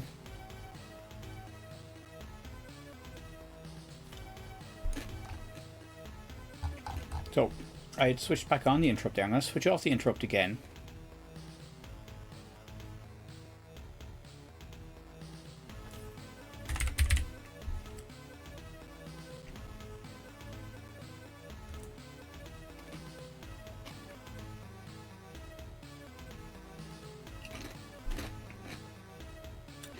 Build that, programmed it.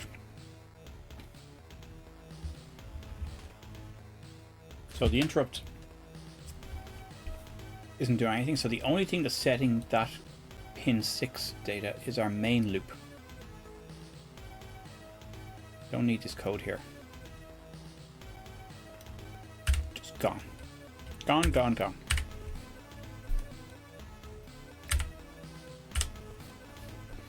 So now, this code runs if CD32 pin 5 is high, which it will be when you're on 2-button mode.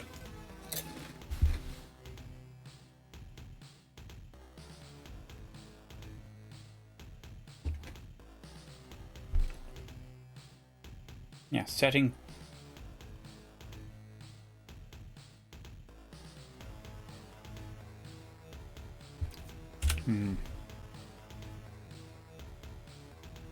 This should run the same as pin 9, so it should, pin 6 and pin 9 should be the very same.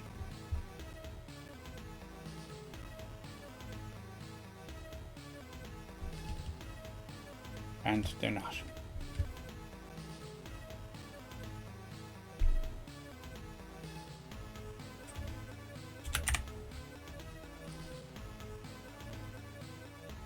So if we set them both to 0, so at the moment pin 6 is high.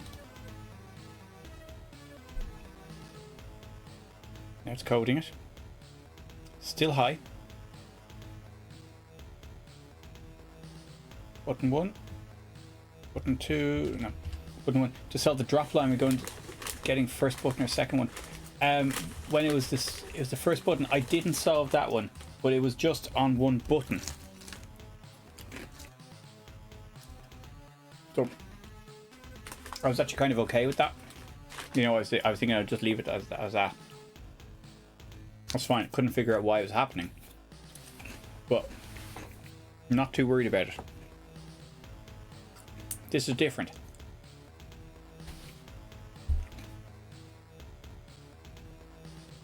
As in, when we go to this one, button 1 is not working at all.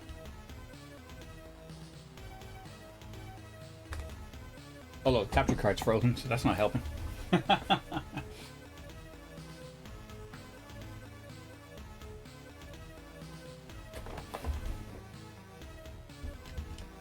Okay, so button 2 is working. Button 1 is not working.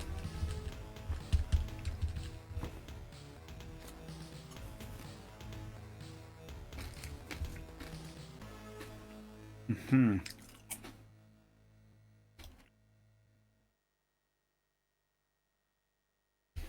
we can see that on the electrical signals. Button 2 is going up and down. Button 1 is not. It's staying high.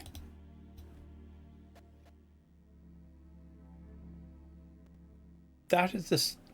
I just want to make sure it's the same bit of code that is setting pin 9. So this should stop the second button from working altogether.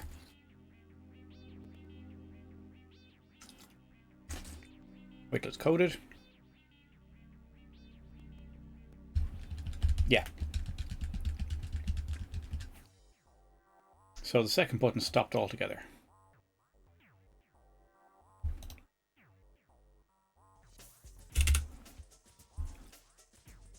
Which means this loop is working.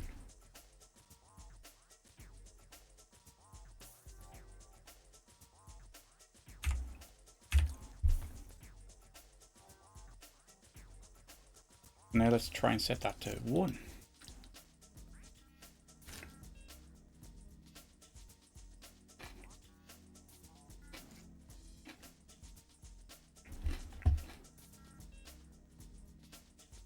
It's working. That is not working now.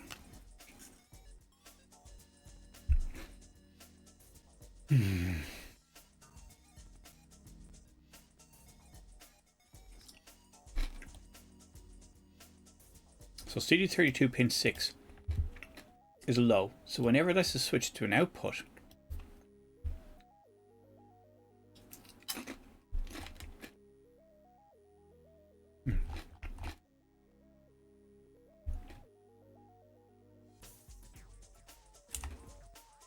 it should also go low.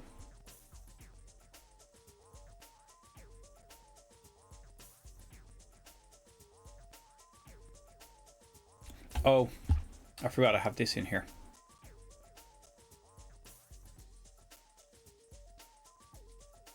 This should be running all the time. We should be jumping 0, 1, 0, 1. Let's change that to milliseconds.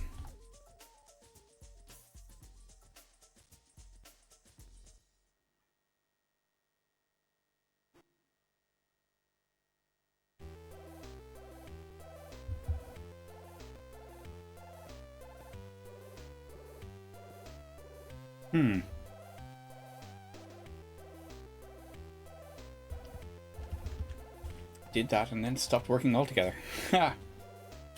What's happened here now?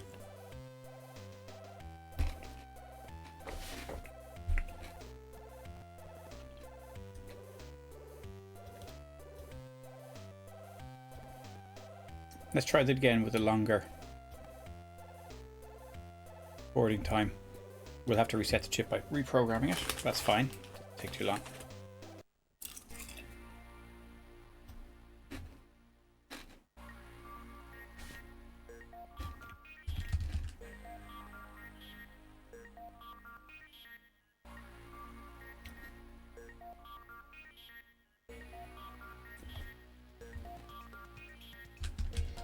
And it's not triggering anything.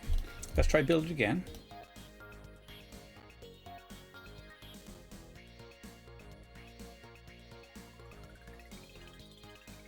Okay, it does it for a while, and then it stops doing it.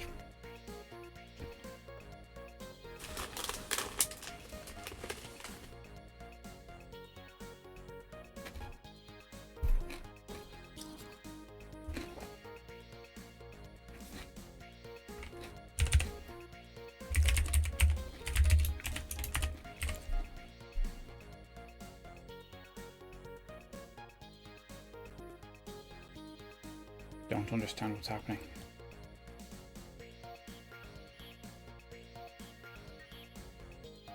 Okay, so we're getting our pulse. We're also flashing the LED. Is that going to keep working indefinitely?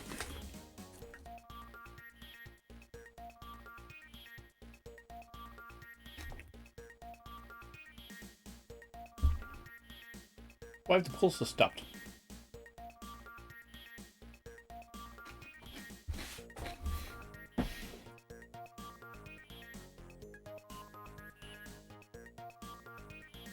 I don't get it. The light's still flashing.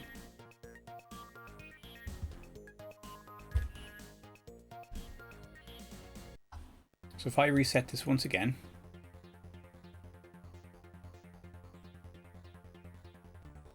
pulses here should correspond to flicker. Look, there we go. Button 1.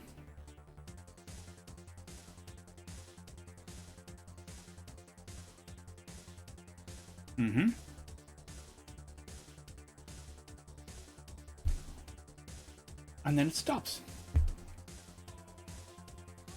What the hell's going on?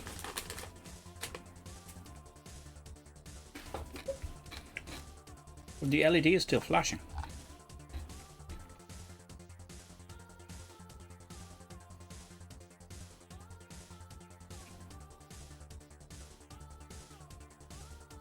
It's like you can only... You don't need that second delay. Let's see what it looks like.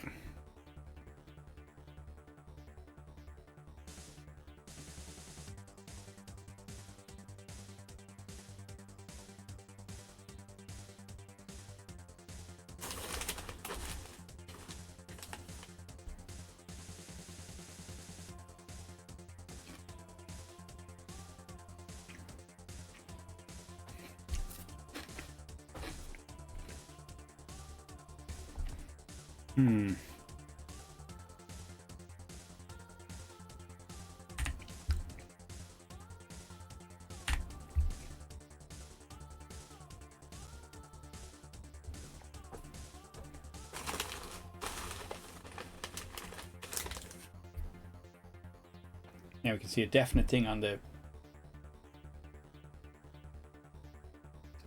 Amiga is definitely detecting those.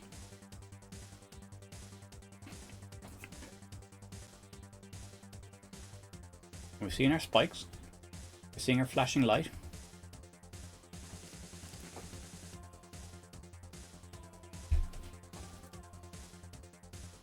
Flashing light keeps going.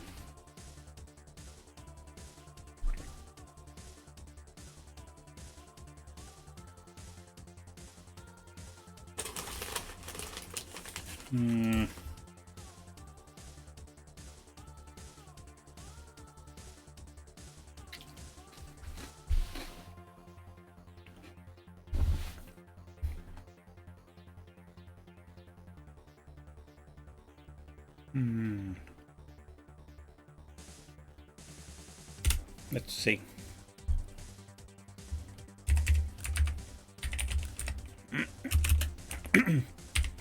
Is it a case of actually having to set that? Maybe it loses its setting for some reason. I don't understand why. But we give it a go.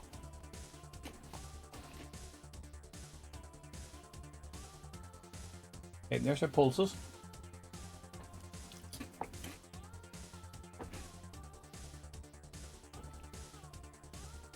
You can see them moving because of the noise. Do they stop?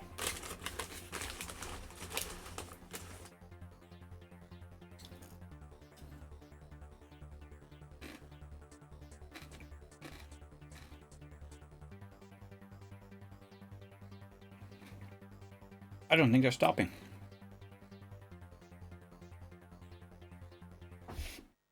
So, is the problem... Yeah, they keep going. So it's a problem just that it's losing its low setting.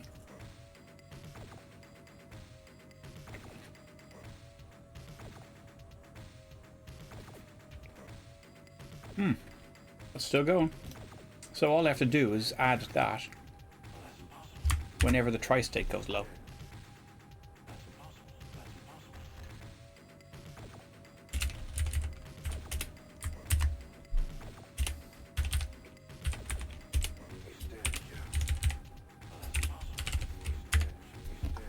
Like that.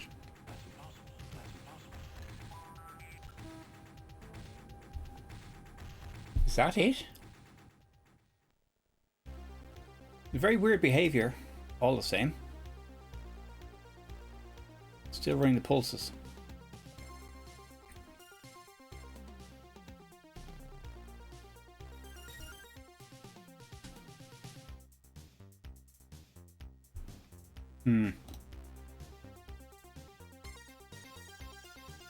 We have to comment out all this stuff.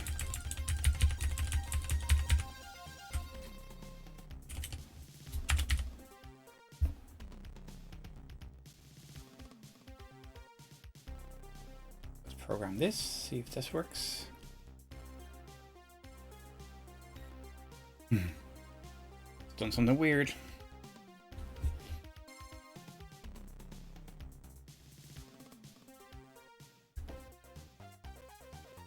We don't want any trigger now, so we're just looking at the...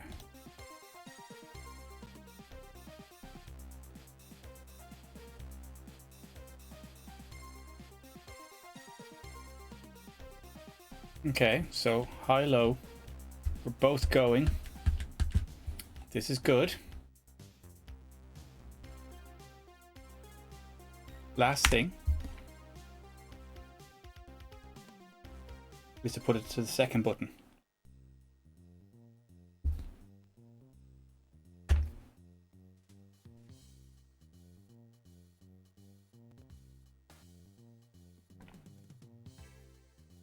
A little bit annoying that that's working now. Not gonna lie, that's annoying me because... Why is the capture card crashing so much? It's right on the edge of what it can do. That's why the colors are all messed up. It kind of wants to reject it, but it can't. Button 1, button 2, D-pad, button 1, button 2. Now let's see if our CD32 works. Up, down, left, right. Oh, no it doesn't.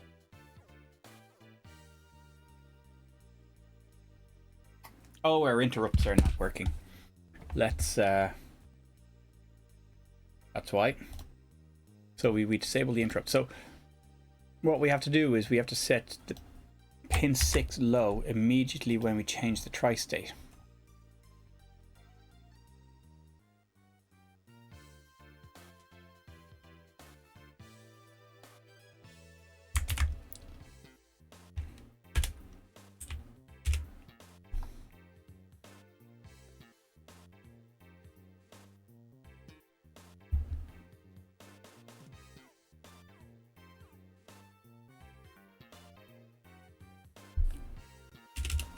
Let's see, actually.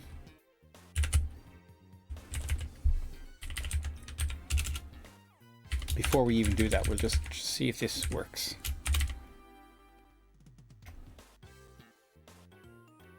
So that's a slightly different approach because that will go back to the way it was, which is just like it takes whatever bit is in button position and uses that for the tri-state.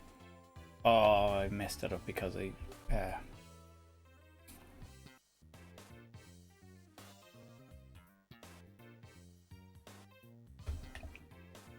joystick. Button 1, button 2. Button 1, button 2. Look at that, it's beautiful. Button 1, button 2, button 2. Yeah, great. Excellent. Joyful, joyful.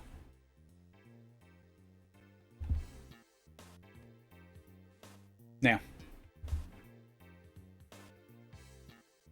that's working fine. All we have to do is lower pin 6, so it's forgetting its pin 6 status. I don't know why that is. Clock shifts. Yes. Now, let's re-enable our interrupts back up here. Where is our interrupt? Enable, global interrupt enable. Now we've changed this back because CD32 won't work without that interrupt, but I disabled the interrupt just to see if that code was causing the problem. Next thing to do is to fix this thing and then to remap buttons. Now I thought I was going to start remapping buttons, but I'd forgotten, or I hadn't realized that I'd broken the 2-button mode last week. So now 2-button mode working fine. 2-button mode working fine. Change it to CD32 mode. Working beautifully. Look at that. Pad detected and everything. Everything's beautiful. Working. That looks something like this on the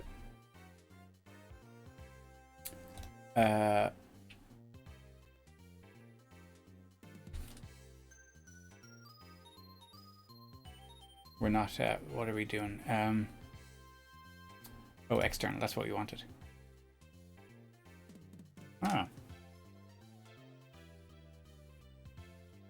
Oh yeah, no, it's the clock. It's much too long. There it is. It's like, why is that so far away? Yeah, that's why.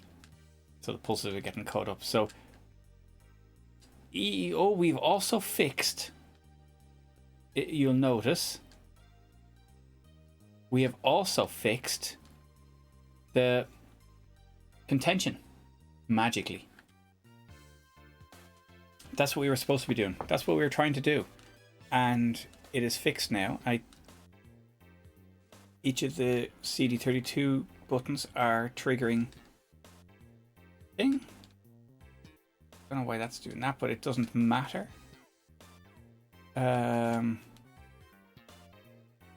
Yeah. Awesome. Okay, so CD32 mode.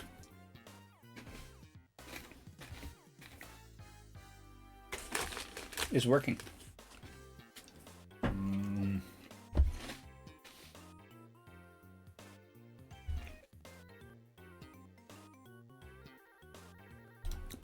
Tasty stuff. Okay. Let's for sanity. CD32 is working.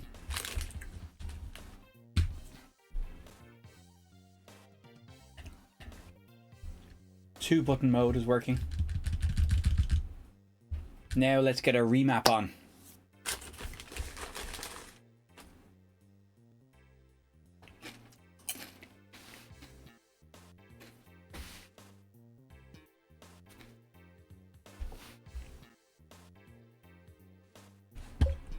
So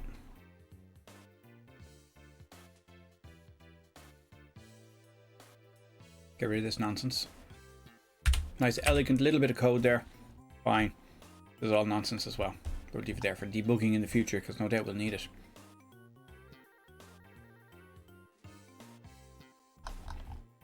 Okay. So now to do the remap, what I want to do is set it so that if you hold down select and up, it enters remap mode, and then you press a button and that button becomes up. That's the plan. So if we go to desktop, have a look at the scope. Actually, we won't see it there. What we should see though, is the camera is a little bit out of focus. Get the camera to focus on this. Focus. My toothbrush for cleaning circuit boards, it's not for cleaning my teeth.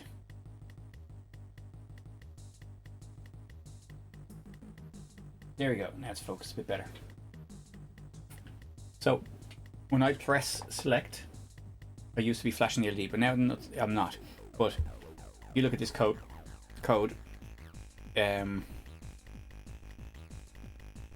oops, sorry, I'm going to scroll across just a little bit so you can see it.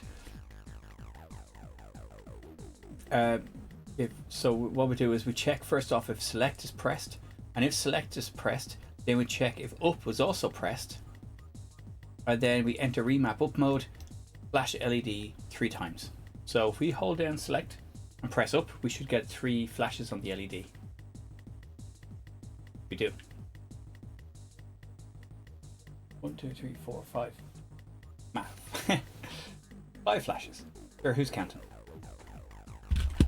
Okay. So flash LED 3 times.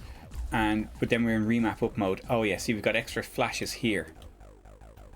So now we're in remap up mode.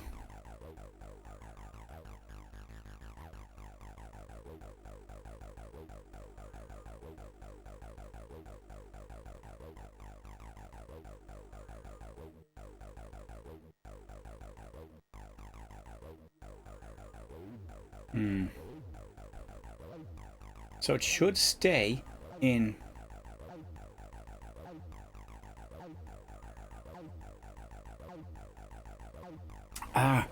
No, it's remapping straight away. So look, SNES data and SNES X, that's selecting it. That's checking if the X button isn't pressed.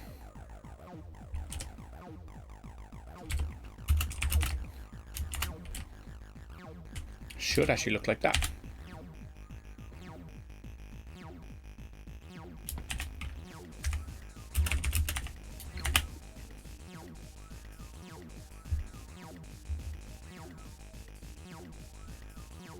Why are we clocking this?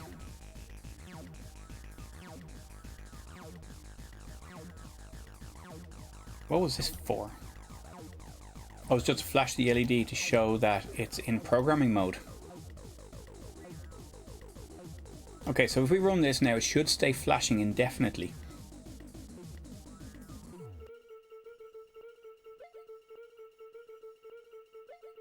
Once I enter it, until it detects a button press on either X or Y. So press select and up, it stays flashing forever. And I press X or Y,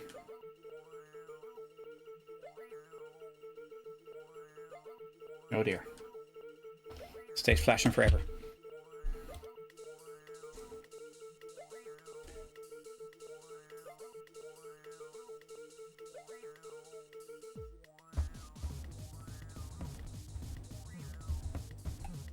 So we're just counting SNES clock. Oh, of course, it's not remapping.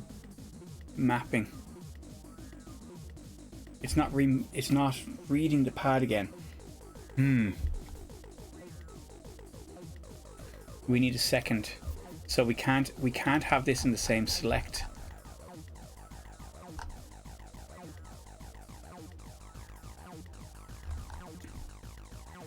So we have to go into remap mode instead. So we have to have a separate flag for remap mode.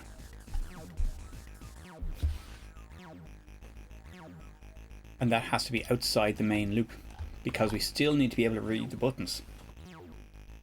That's why. So the buttons never change. So that's why it's stuck there infinitely.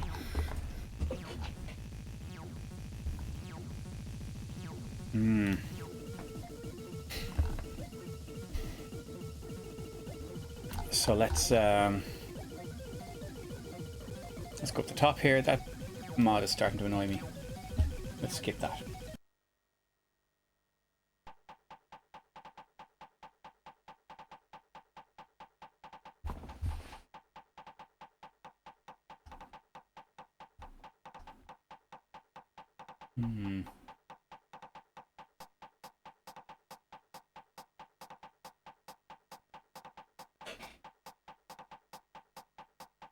Okay, so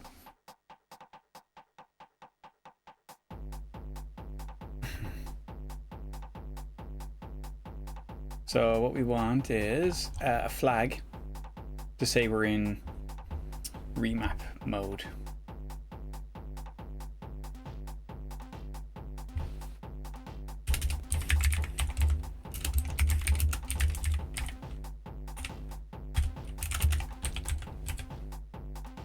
So we'll use remap.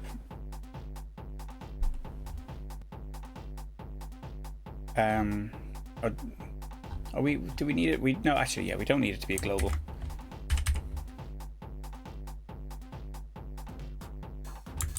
What we'll do is remap. We'll say it's 0. We'll use it as a bit field. No.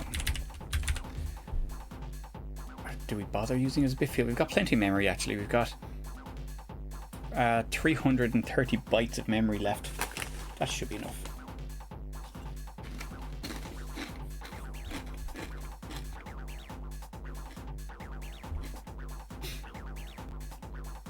Now,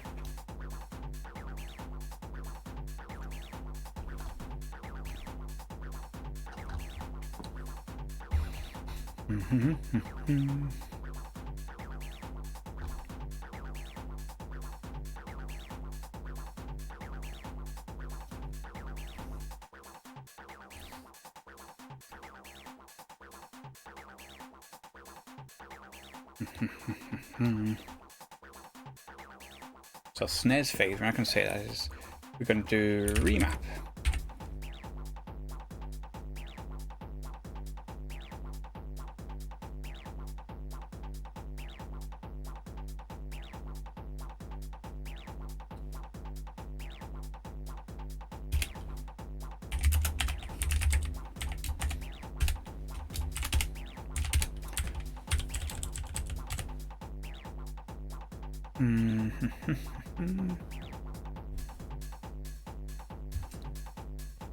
Doesn't really matter where it is in the loop, but for neatness actually I'm going to move it down here.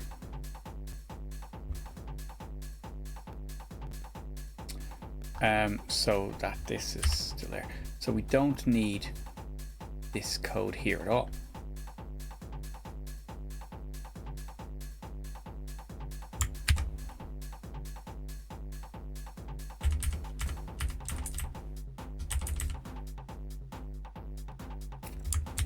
We have to take in a bracket with us to bracket too many.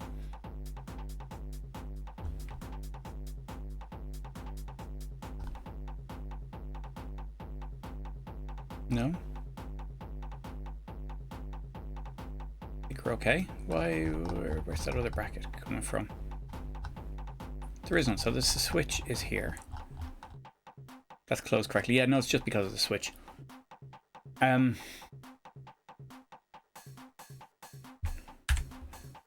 That to make it more obvious. So then we do 2-button mode.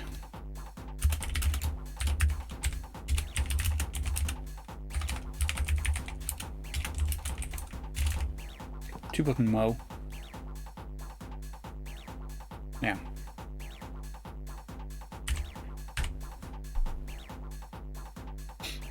Oh, we could do a select remap actually.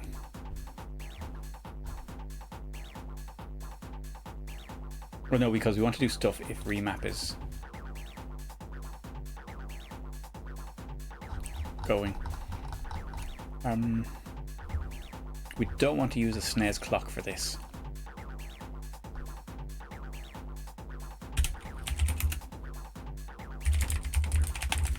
Flash clock. Careful pronouncing that. So. Flash clock.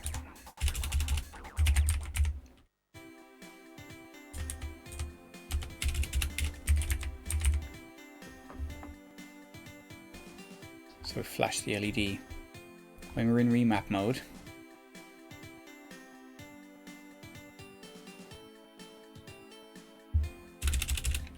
So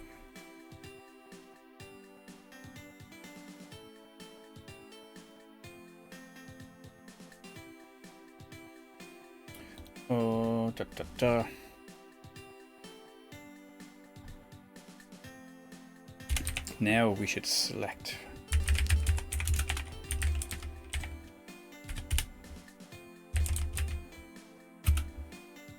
What was it called? SP.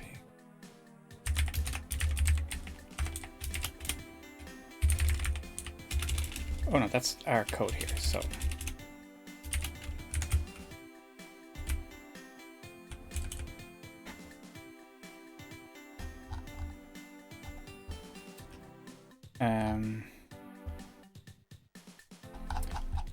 Did we leave any bits up here? No, we didn't. I think we're okay. So select remap.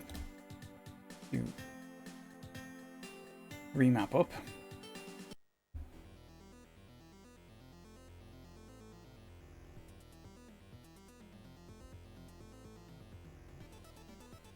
Let's select. Switch. I knew it didn't look right. Just my head is in basic mode.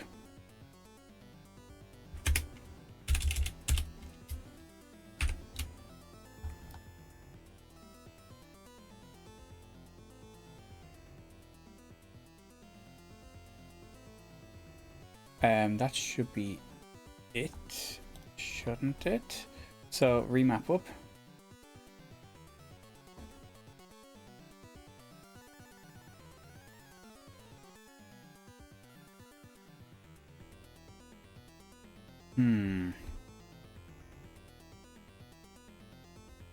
Oh, we still need variables for that to handle. It's slightly awkward how we're handling it, but I think we should be okay.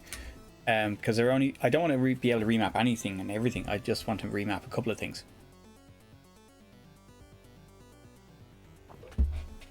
So.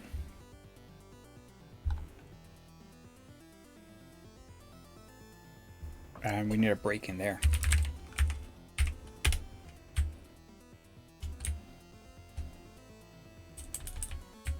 Case that. Feel these should be further in.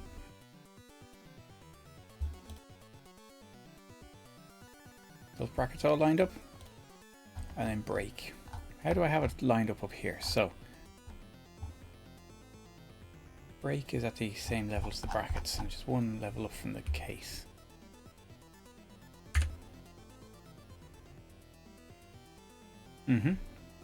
Okay, that's fine, but this should be back. This should be back. Yes. Okay, now it looks okay. This one should be up here.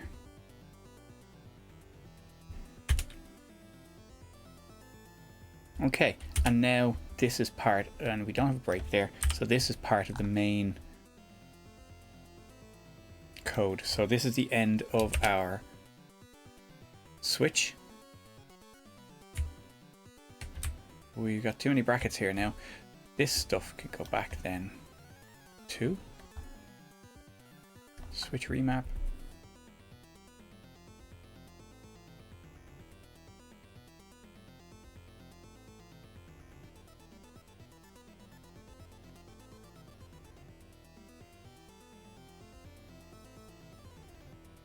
Why is it highlighting that? Weird. Okay, so that should be the end of the switch. Fine. Case. Right, so what's this for? That shouldn't be there at all.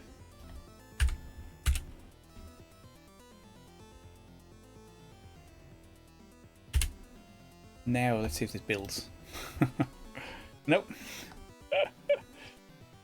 Oh, what's going on? Undeclared. Oh, remap up. I took away remap up.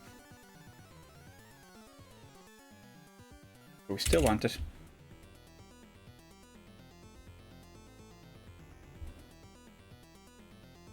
Oh, I wanted to fix that warning as well. It's just a casting thing.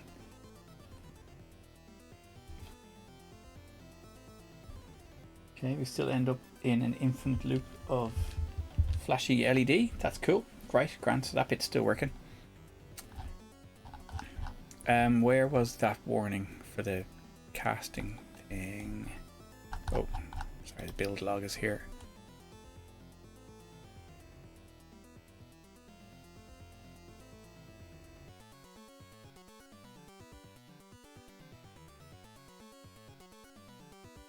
Implicit conversion loses integer precision. Yeah.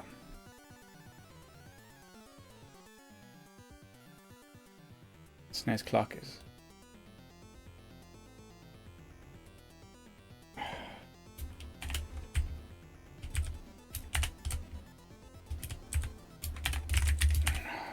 that sorted. Yeah. You know, it's just just because. Okay, and now so 0 warnings, I think. No, not that one. So now we enter into programming mode.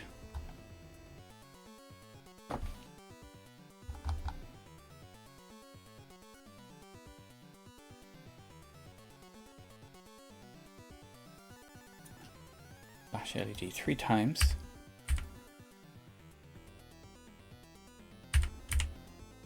Just neatening things up. So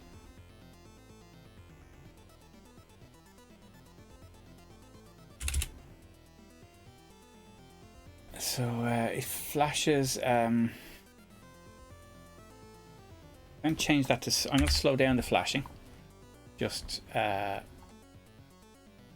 bit, so I don't confuse it with this. So and then what I'm going to do is, when it has programmed something with Flash LED 2. So instead of SNES phase, we're going to go to.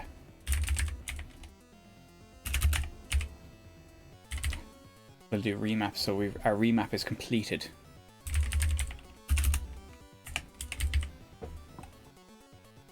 So we're already in idle mode, or whatever mode. So because we don't want to change the SNES phase because we want that to keep running. So actually,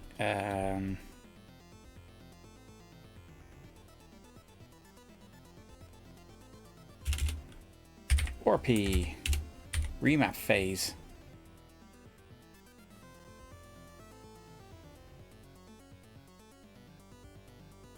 Case. RP case RP. So remap up is 1. A remap up is 2.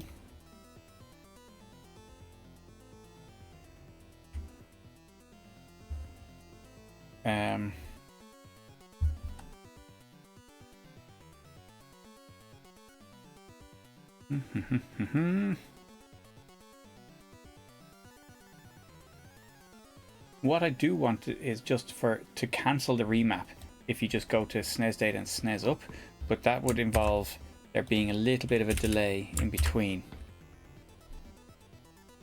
Ooh. So that you can let go of the up button. SNES data and SNES Y.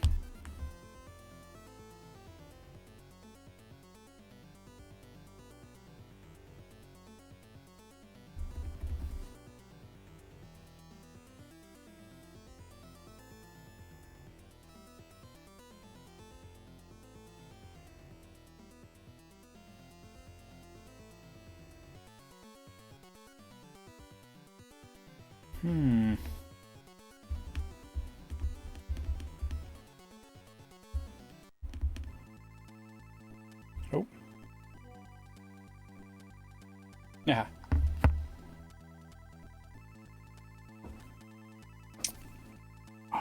Phone over there. Sorry, getting sidetracked here. So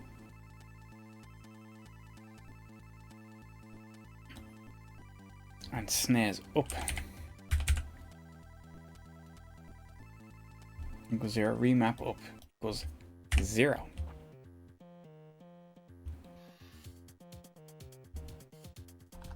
So that involves.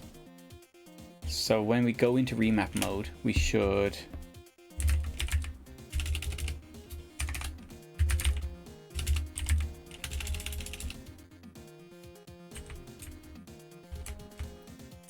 add a delay there.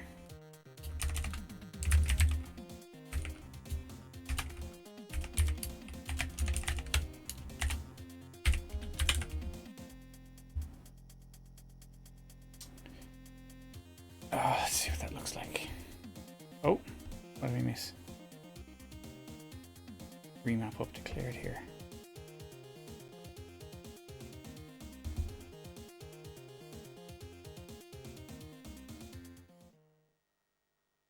Oh, yes.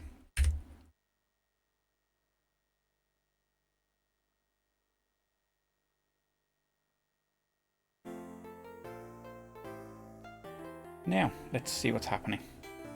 Nope, not that one.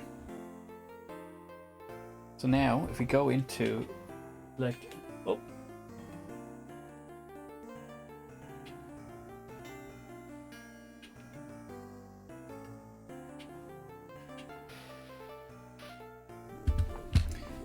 I'm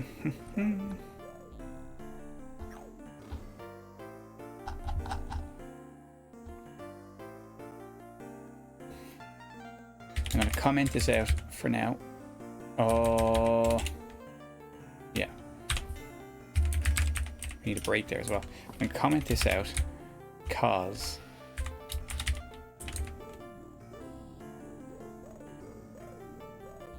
I think that's interfering with stuff.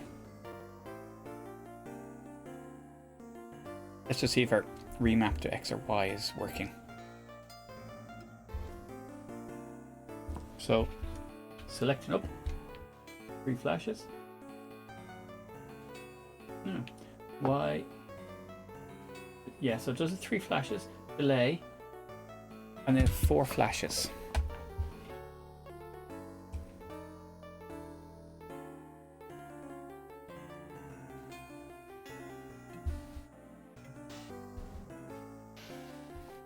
Flash clock. SNES date and SNES X. Oh dear. Remap is 0. So the only time it can go out of remap mode is by pressing X or Y.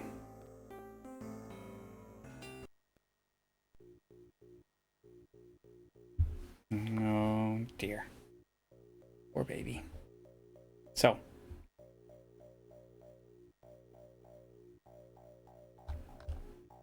if remap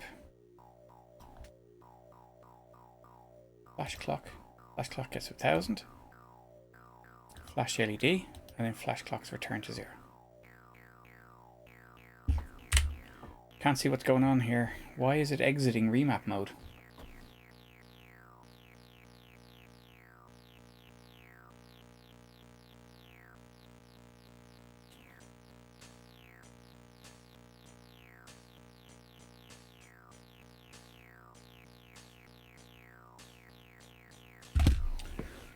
Huh. What's going on?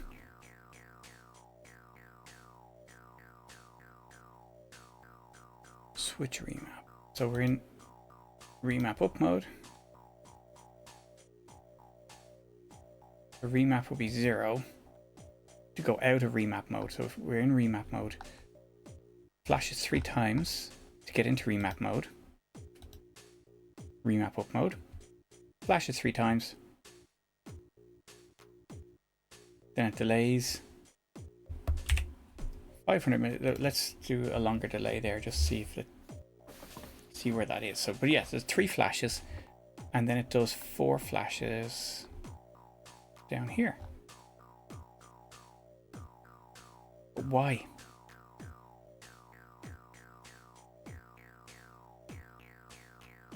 SNES data and SNES X.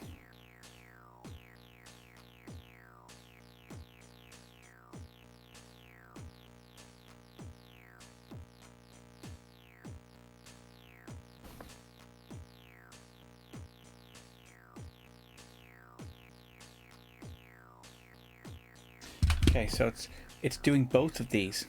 Why is this triggering?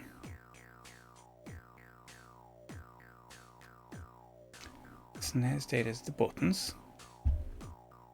Well, SNES X.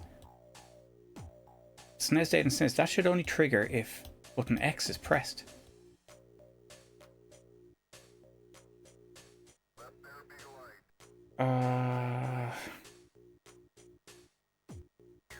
Surely?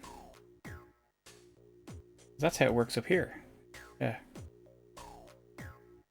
Yeah, SNES data and SNES X.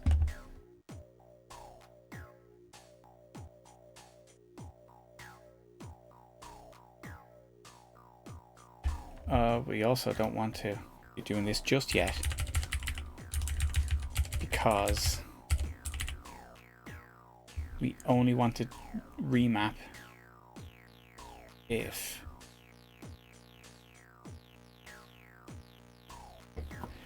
if we're in CD32 mode.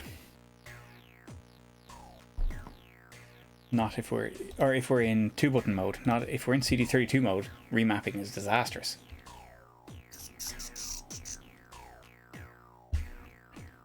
If SNES data and SNES X.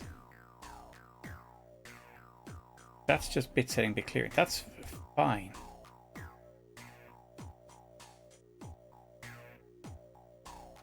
Oh, God.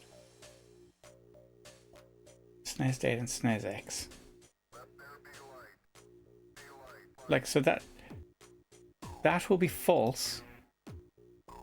This bit here will be false when the button's pressed.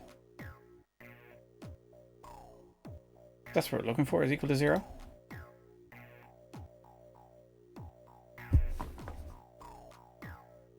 What am I missing here?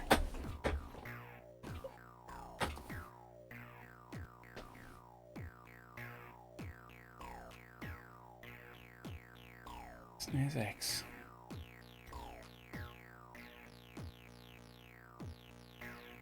It's a 16-bit number. Sorry, 12 bits, but should be fine. The bit thing is there, so SNES data is hey Javier, no worries. Thanks very much for dropping in, and yeah, sure, we'll see you again. See you again soon. Now,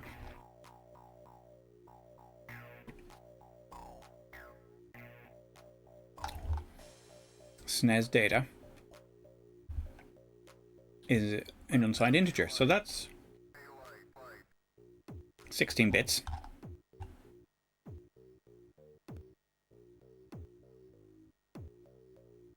What am I missing here? Too simple. I can't see what's going wrong here. So I know any C coders willing to give me a hand. There's something obvious here, something stupid.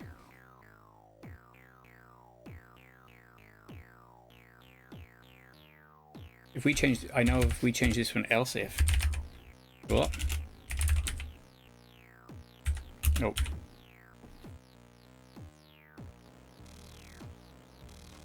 If we do that, we should only get 2 flashes after the delay.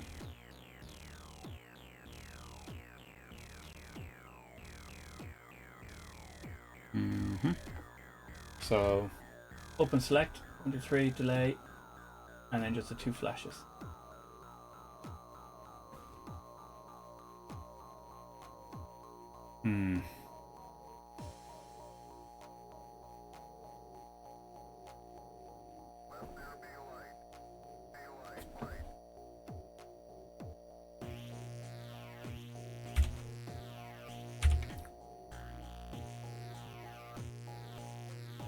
Reverse the logic, see if we get no flashes.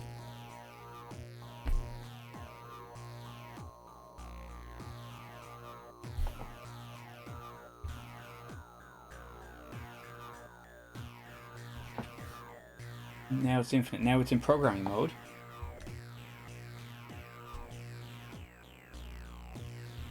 Pressing X and Y don't make a difference.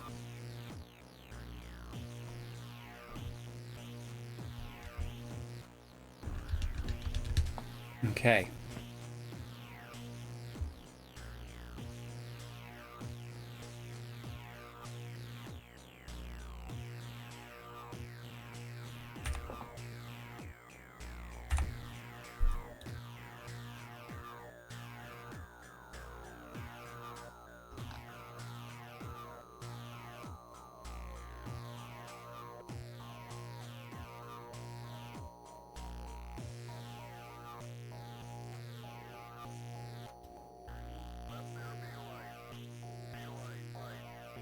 Oh.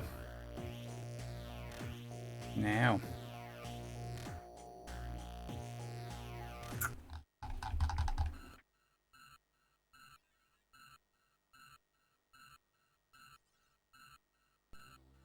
Are we causing a problem where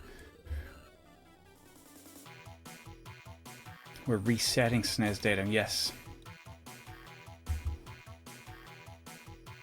Yeah, okay, I think it's because we're not synchronizing with this.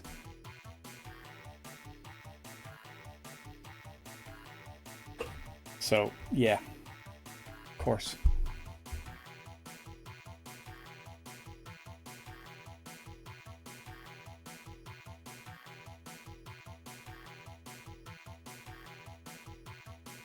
So this can only work if we're in idle mode. So maybe we should move this into this SP idle here. SNES phase.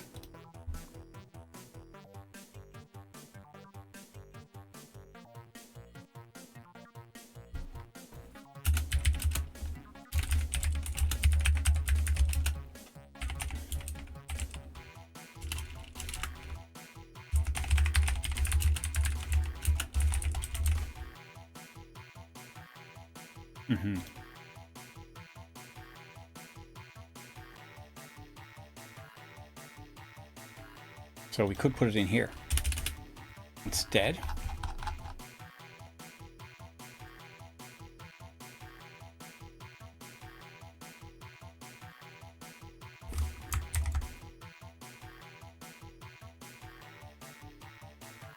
Oh, need to add a bracket on up here then. So if we put that in here instead,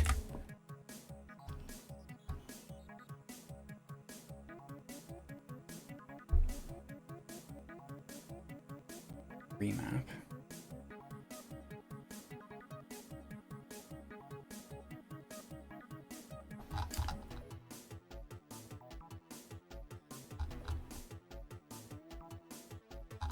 That lined up.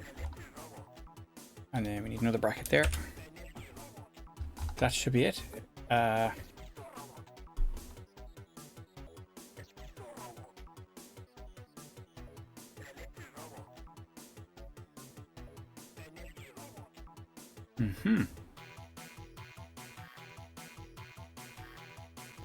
Yes, this should work now. I've said that many times before.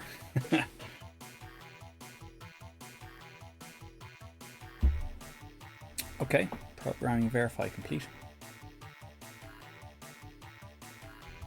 So, let's see, we've got select and up, 3 flashes, and now we get regular flashes until we press a button, and then we get 2 flashes to say it's programmed. Oh, there we go. Yes, now we have a system that works. So we can reinstate this because now we know what we're doing.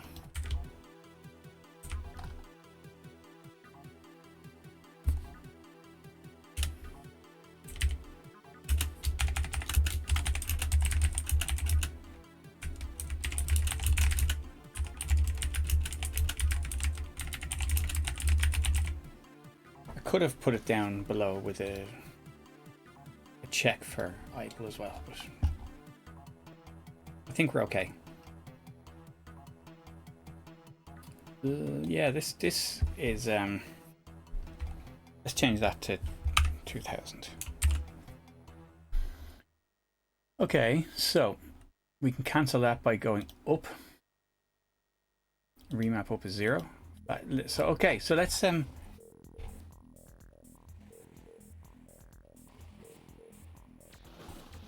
now down here,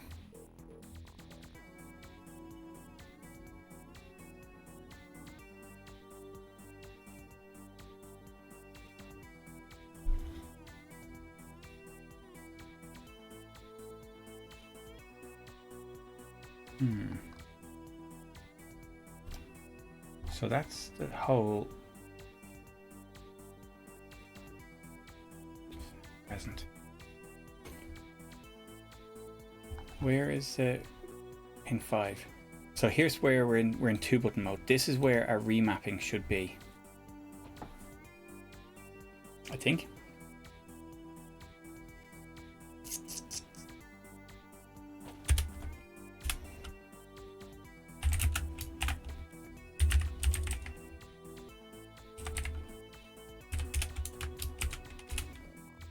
So if we're remapping up,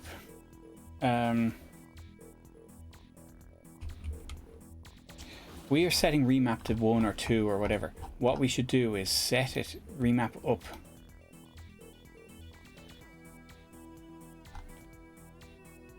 We should set it to the bit that we want to trigger it with.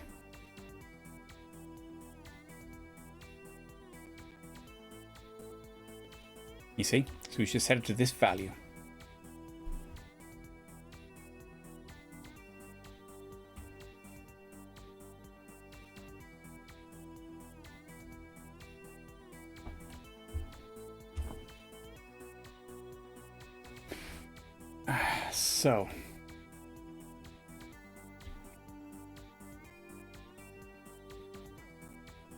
So we're remapping.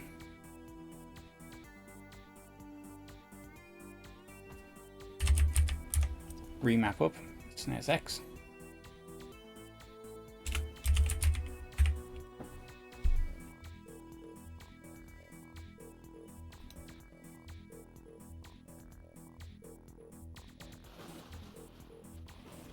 And remap up is 0.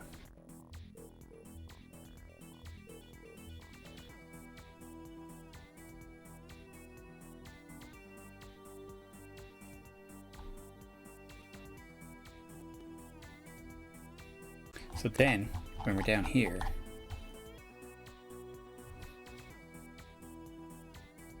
we can just do single check. If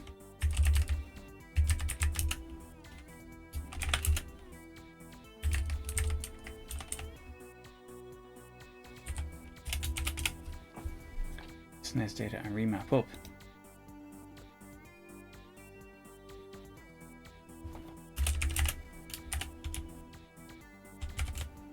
Something like that. So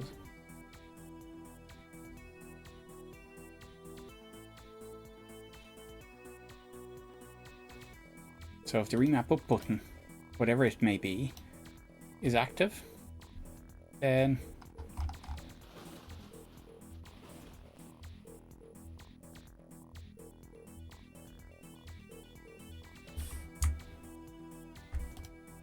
we don't want to bit set or bit clear or anything because the direction is already determined. So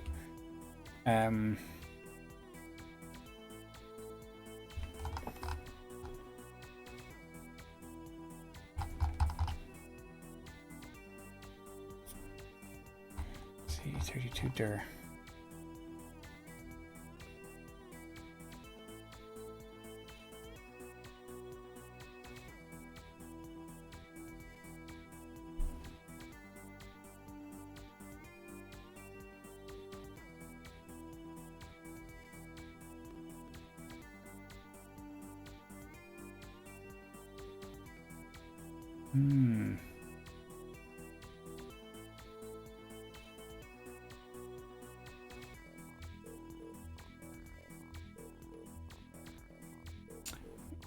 Set CD32 dir and then set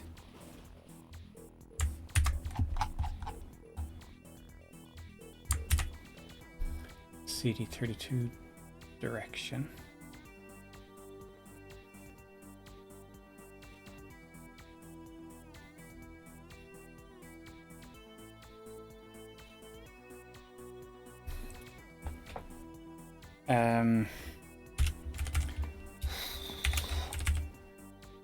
So what we're saying is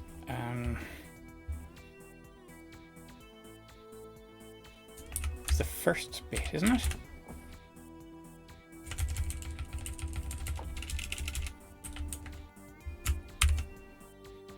Is that it? One warning, but expanded from macro SNES X.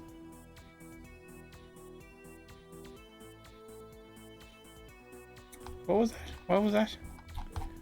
All right.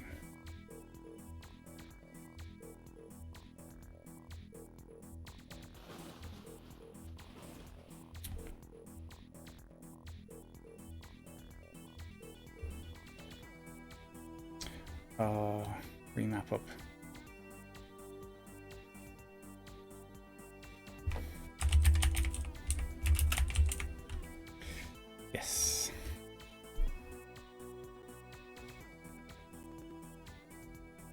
Wait a second.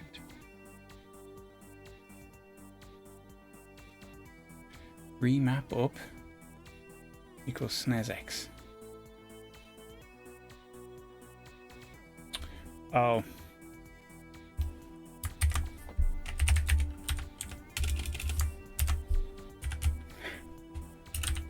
Yes. That'll do it. Let's try that. Here we go.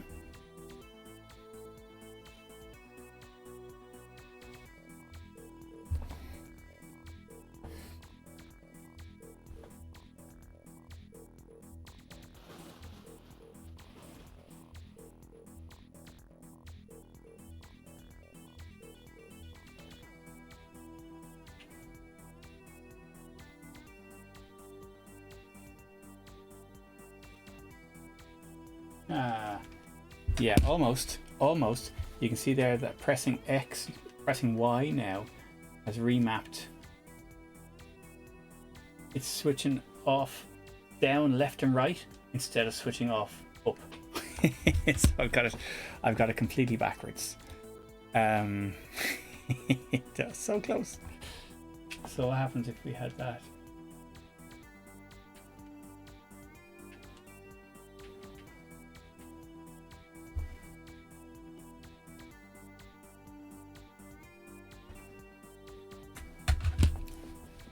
There's a very dim light in it, and I'm slightly worried that they're staying on slightly. So what we might have to do instead is take the direction out of the main loop and put it sort of aside, like the 2-button thing, and deal with it then.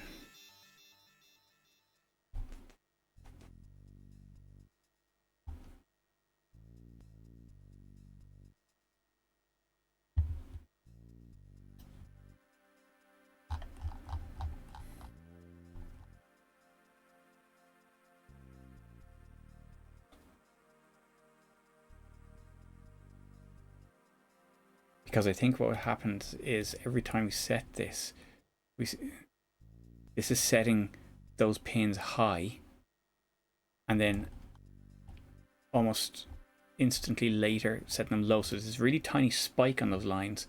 So we can't do that. So what we're going to do is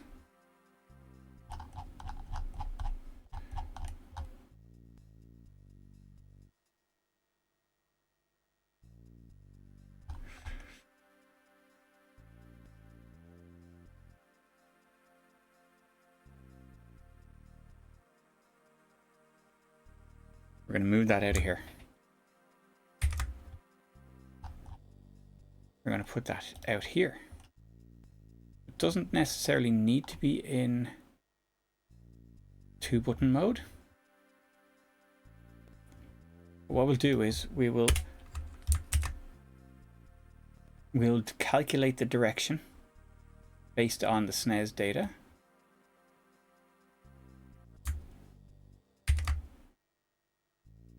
And then we'll set the port bits. In which case, we didn't actually need to do that, did we? What we could have done was put this back in. Actually, it's even better in there because it only calculates it when the SNES pad is present. Don't want to be setting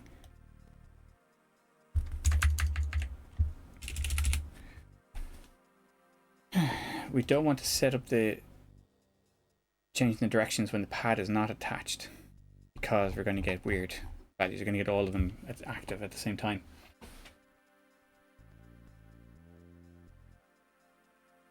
So this, oh no, we don't want that.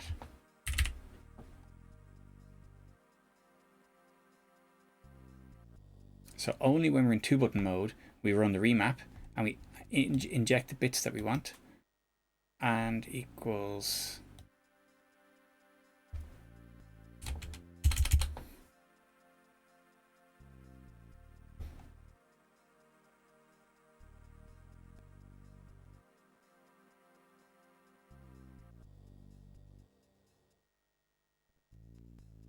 Oh, that's not what we want. We want...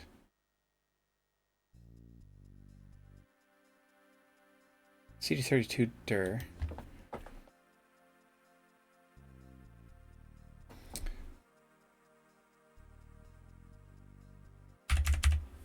That's what we want, isn't it? Yeah.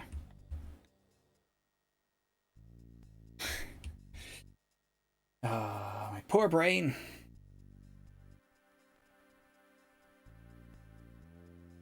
Okay.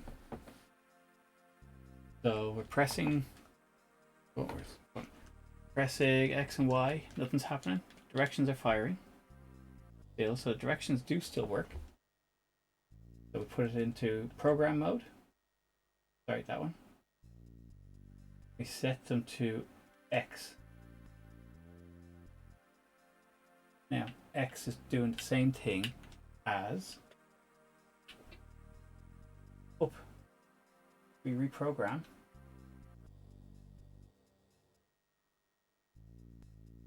Oh dear. Bad is happening on that line.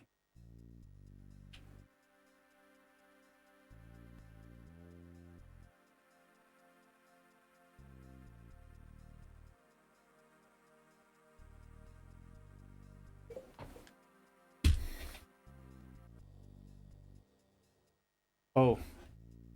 Oh. Is the Amiga in CD32 mode? Nope, it isn't. But you can see there it's flashing the up.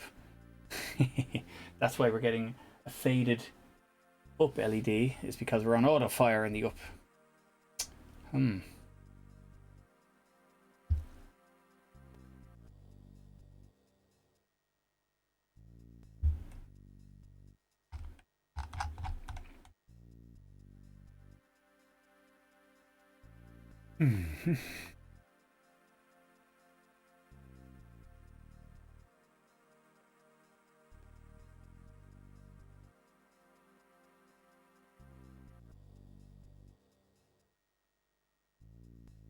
Pin 5 should be up constantly, shouldn't it?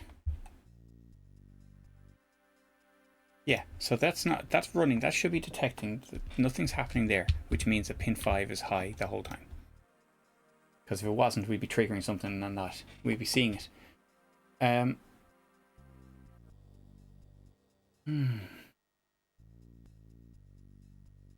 So how is port B getting set high and low then?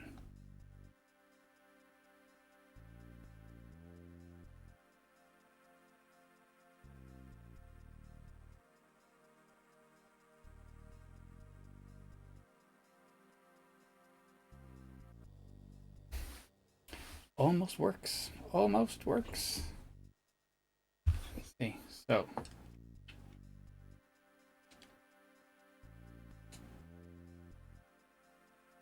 yeah, you can see, so pressing up and pressing that sets it to active. The only thing is we're getting this very, very fast flutter auto fire effect. We should always, every iteration of the loop, we should be in 2-button mode.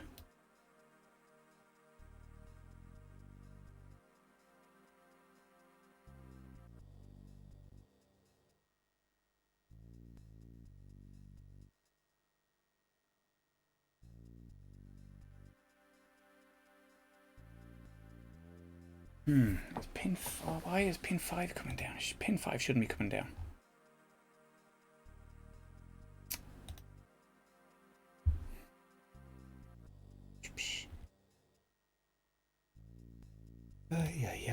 Remap up.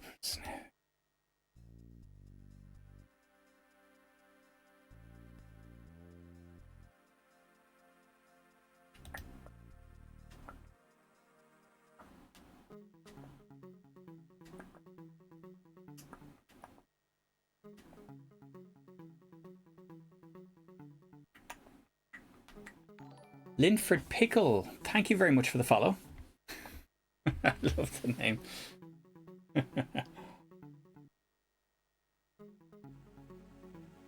Welcome along. Welcome in. Yeah, I'm I'm hitting against a wall here. So I'm probably almost at the end of the stream, but welcome in. I don't know if you've been here before. It says you haven't, but yeah, I'm Rob. I'm trying to connect a CD32 pad to my Amiga,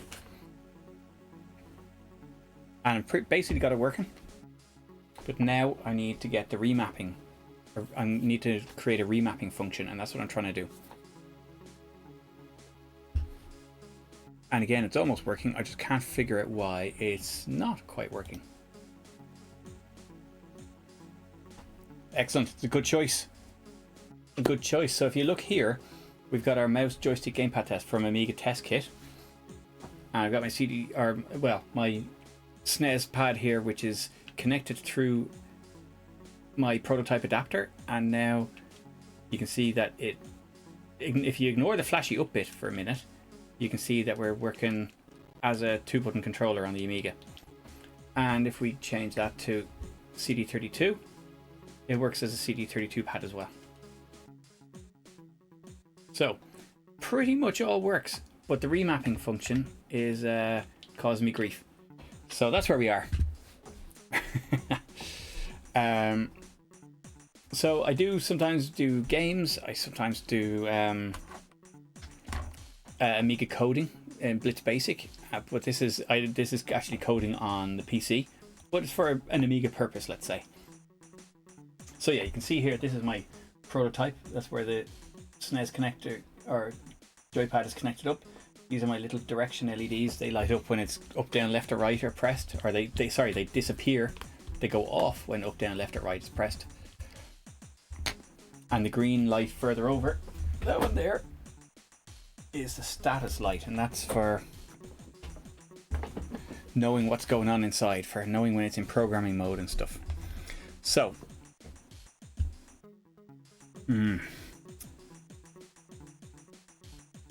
yeah, nice, cool. Have you got a project in mind, or are you just kind of like at that stage yet?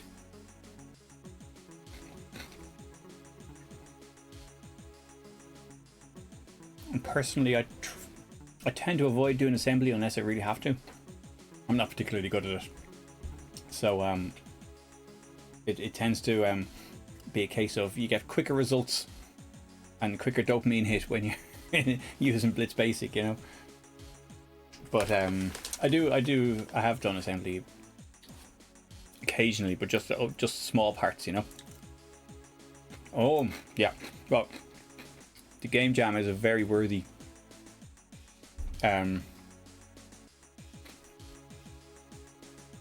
to do. It's amazing, like just for getting people interested in, regardless of whether you win or lose or whatever, getting people interested in coding and just producing new games for the Amiga is class. And every year there's a bunch of really, really good ones. We had Amiga Cami in here earlier. She's the organizer of the game jam, and some really good entries this year. But yeah, at some point, if I had the time, I'd probably try and enter as well. there was a Blitz Basic game jam that I entered a couple of years ago, and came 5th. but even that was great, like, you know, because I was streaming Blitz Basic tutorials, and that was great fun, and then just coding the game as well. I usually have a few drinks on a Friday night here as well, just, you know, I'm chatting away, and usually the standard of coding goes down as the night goes on, but I'm out of wine, so I'm onto the ginger beer and on the veggie crisps. So, but this is wrecking my head, so I can't figure out why we are missing, why our direction is flashing like that.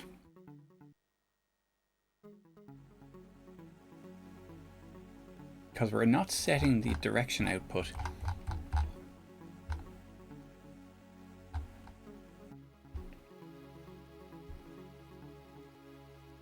Ah,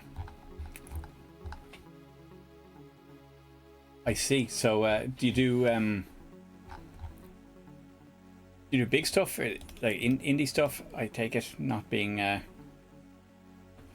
like Java plus OpenGL. You don't use anything like Unity or Godot or anything like that? Mm-hmm.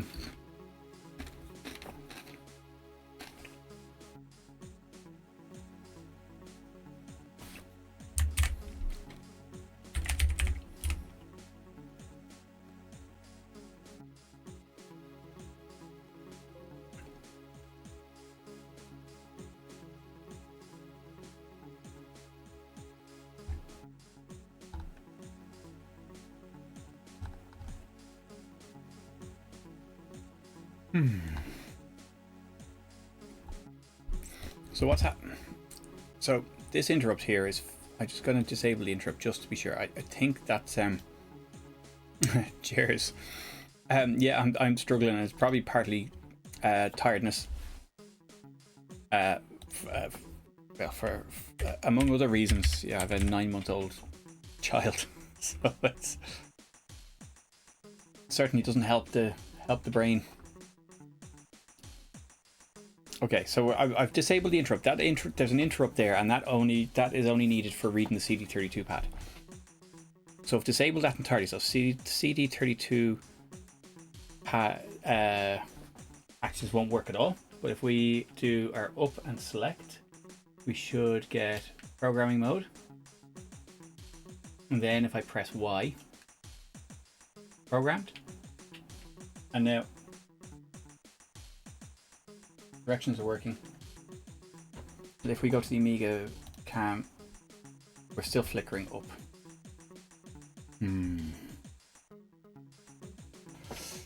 Why?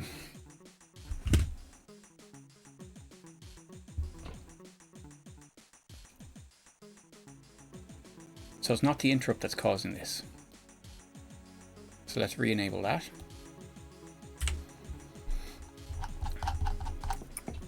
So what? Yeah. So the main reason for even doing this remapping thing is because I've got the basics of it working. So this adapter, so it works as a fully fledged CD32 pad. But there are a couple of things.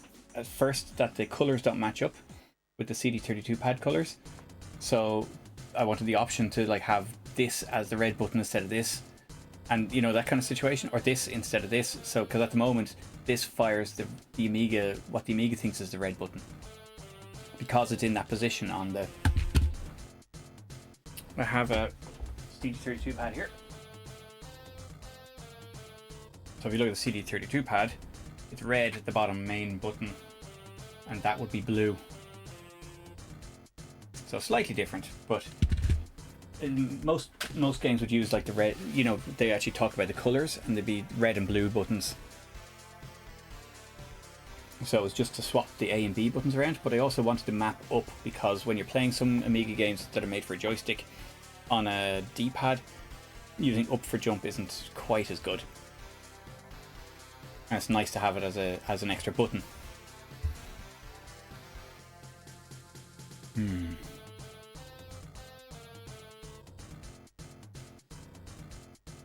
So this should be staying constant. So that should always be the same. This SNES data and remap up. And all we're doing is we're pulling down this bit if that's correct. Just gonna gunter this in for a second just to see if this works. So when we're remapping, we just flat out activate all the directions. Well, yeah, that's the intention. Yes, so I am basing this on something else. Where is it? Someone already made this project, which is the KTRL CD32, and so what they've done is they've bought cheap SNES clones, you know, with USBs, which connect to USB, which have a USB cable on them. And so you can plug them into PCs and use it for emulators or whatever, or for modern PC stuff. And that has remap set up so that you can remap some buttons to up and things like that.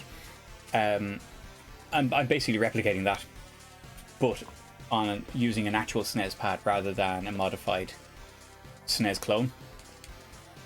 Because what he did with this one, the guy who made this, was he bought these cheap pads, took out the circuit board and entirely threw it in the bin, and created a new circuit board to go in there that talks in Amiga language with that plug. So that's what that's for. It's a lovely pad, the KTRL CD32. Did I build that? I didn't. Oh, whoa.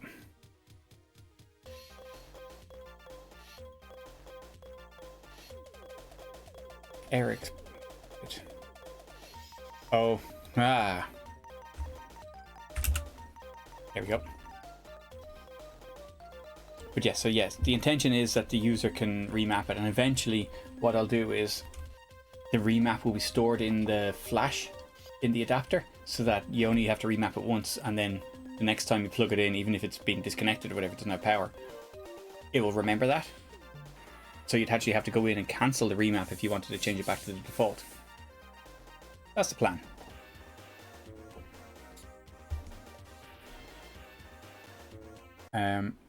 Oh, right. So our up LED is actually slightly blocked by it.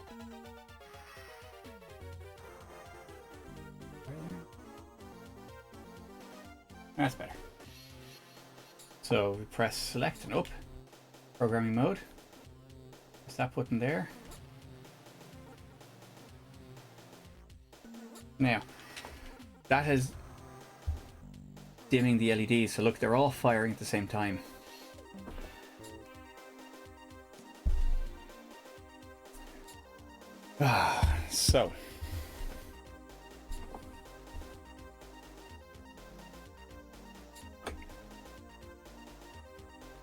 So sometimes this bit of code isn't running.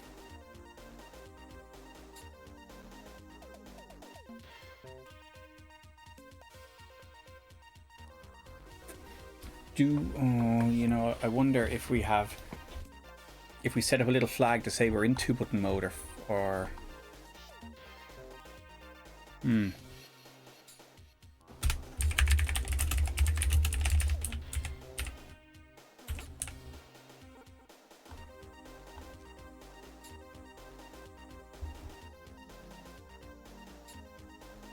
what we'll do is file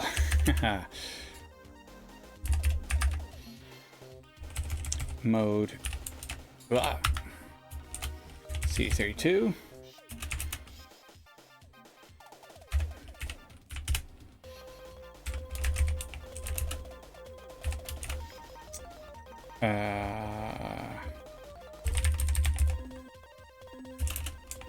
so oh no, we don't need them. So classic or CD32. So classic is the 2-button mode.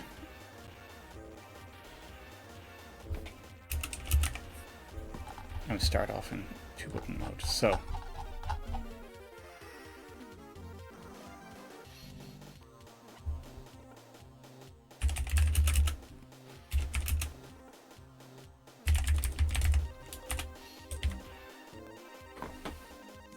mode equals classic. And then when we're in here, if pin has just gone high, we'll have to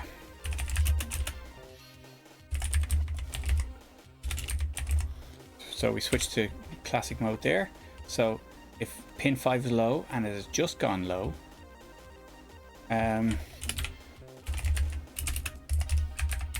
so then we need the interrupt to switch modes.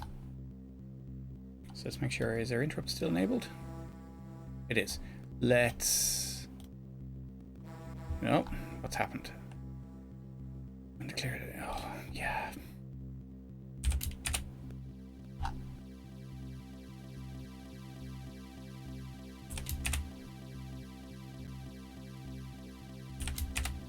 M underscore.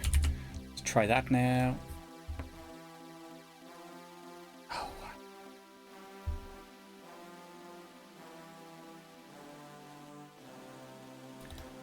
Oh my god.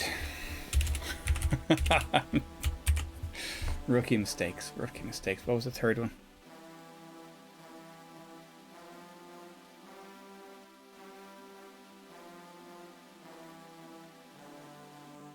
Mode. Mode is a global. I set up mode as a global, didn't I? Yeah.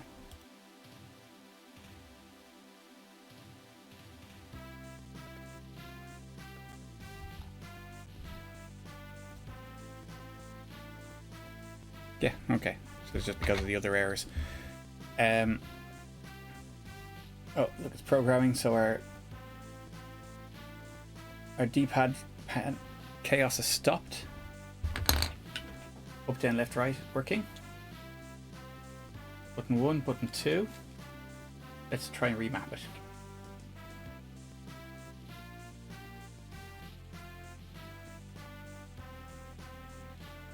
No. Oh, you know what? I didn't fix the other code. Sure I didn't.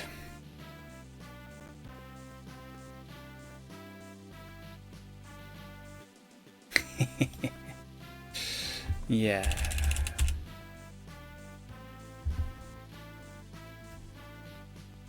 Although it still doesn't explain why they're flashing.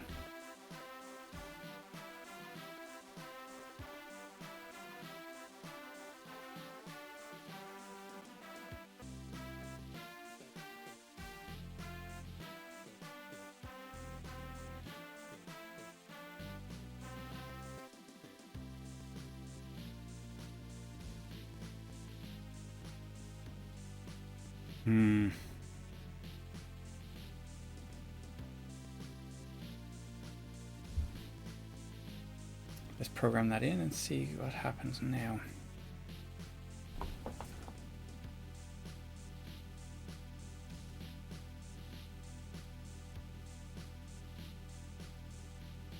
The remap is working except for this. Sometimes. See, am I getting this logic wrong? So, to trigger a direction, it has to be 0. So it's active low. The signal's going into the joystick port or active low. So I'm taking the current CD32 direction bits that have come from up here, and I am ANDing them with this, which means that those 3 bits will be unchanged and this bit will definitely be a 0, because if that's a 1, this will be a 0.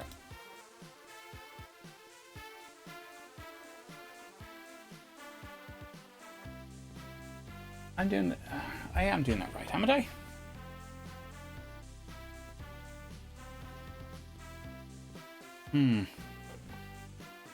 And then we're masking off the last 4 bits. We're saying they're definitely 4 zeros, and then we're adding in CD32 direction to the first 4 bits.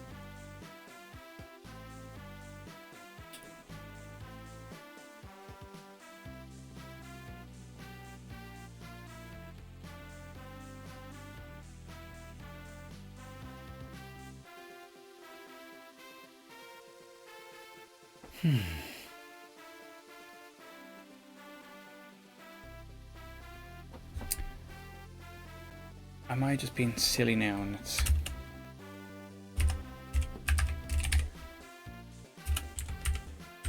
the same thing. Should be the same thing.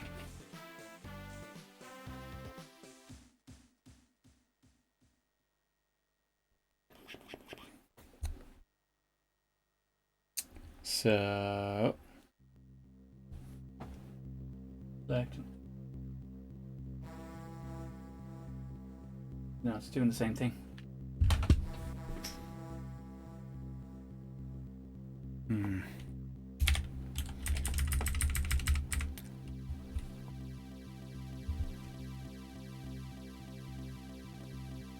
If remap up, why would remap up not be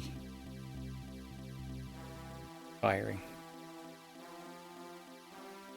Oh my god. Oh no, that should be firing every time. Mode is classic. 100% of the time, that should run same time as this. Set the buttons, and if we're remapping the up button, then we check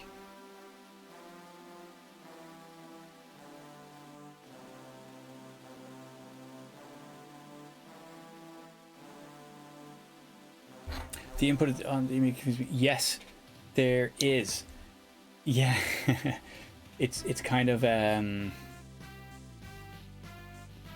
yeah, it is a weird one, all right. If you're doing it in assembly, you're kind of left to do it pretty much by hand. It is awkward.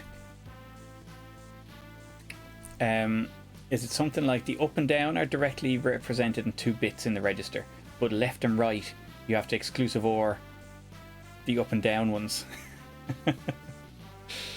No, it's all right. I'm here for the chats as well, so it's all good. Yeah, yes, that is definitely a thing. But you know, you have the I presume you have the ROM kernel manuals and the hardware reference manuals and stuff like that, because they're very good.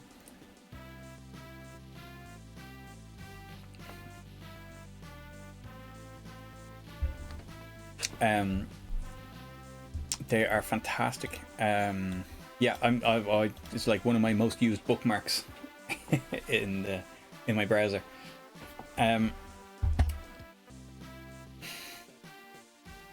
But for I'm dealing with this from the outside, from an outside perspective, where it's actually simpler. So it's just a case of, if pin 1 is low, then that's up. If pin 2 is low, that's down.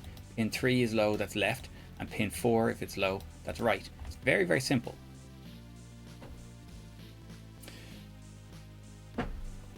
But I think I know what's happening. SNES data here. That's the state of the SNES buttons.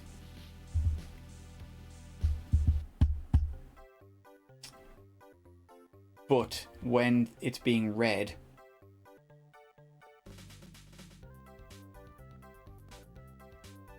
when the manual is being read, when the controller is being read, this is changing. So what we're getting is it gets reset to 0, and then it gets read. Then the bits get read into it. I thought I set up a SNES data buffer variable. Did I not?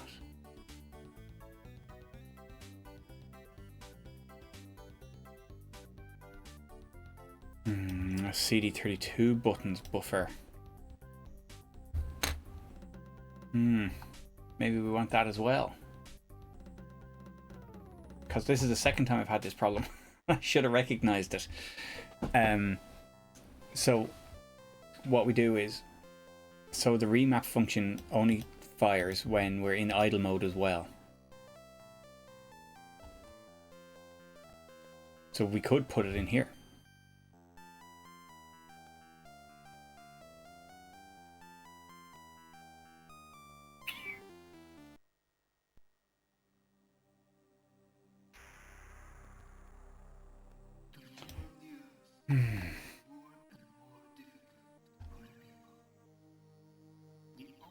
It's a slightly awkward code now.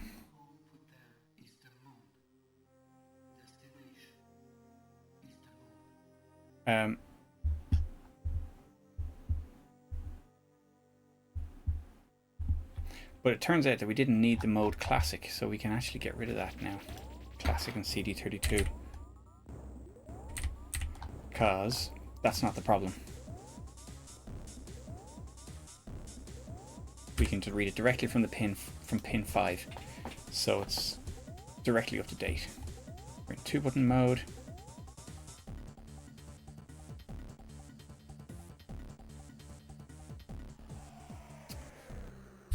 Let's stick that in the idle loop.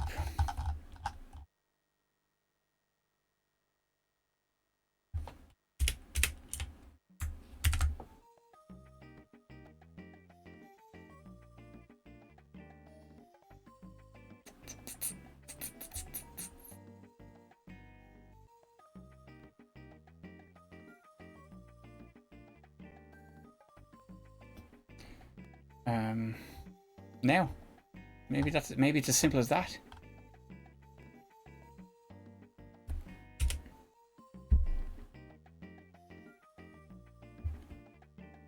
Oh, we didn't. No, we didn't put it inside the remap loop. So we're in 2-button mode.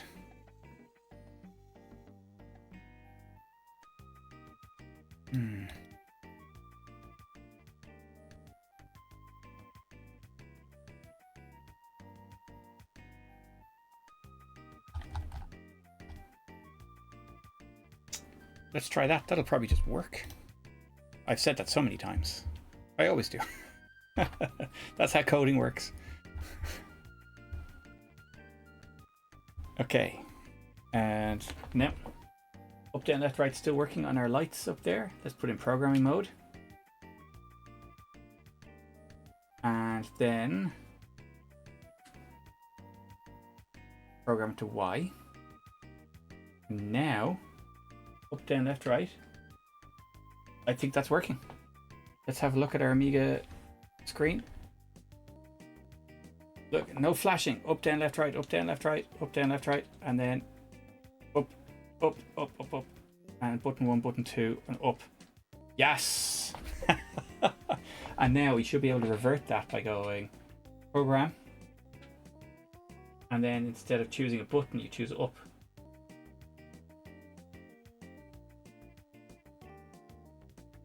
No, the up to setting remapping up to up doesn't seem to work. So let's go and look at our remap code, because we want to be able to cancel it. So currently you can map it to X or Y. There's no sense in mapping it to A or B. That doesn't make sense. But mapping it to the shoulder buttons might work as well as an up. I might add that. Anyways, so remap up.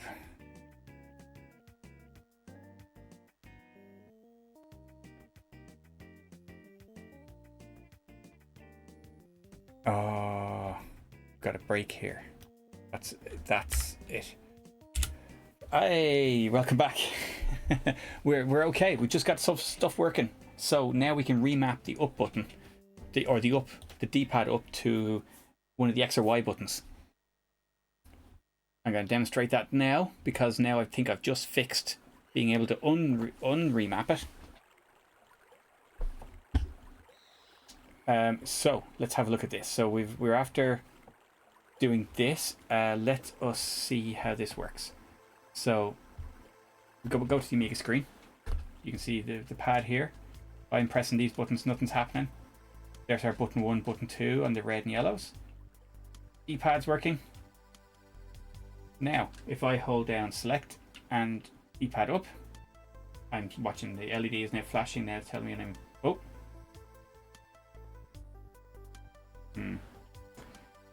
It is cancelling itself. No, that didn't work.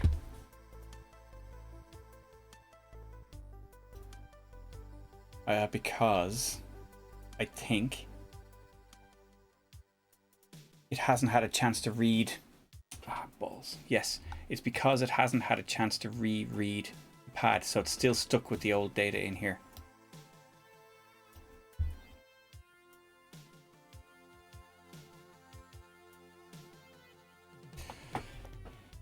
Oh God.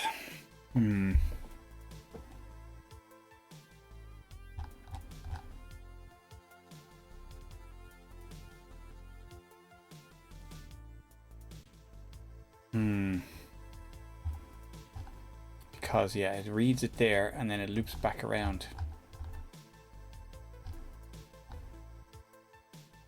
Think this worked okay, or this would have worked better at the end of the loop? Although no, that wouldn't make a difference. Okay, how are we going to get out of this? We're in remap mode. We haven't read the pad again. And the reason I don't have the pad read running in a separate kind of like interrupt or anything like that is because it needs to be completely asynchronous. And so all of the bits in between are running, so it can write the CD32 and read the SNES pad at the same time. Super Dan, welcome in. Sláinte. How are you? Hope you're having a good Friday. I have no booze. I had some white wine earlier. It was nice, but yeah, I'm out of the booze now. But we're doing some coding. We're doing all right.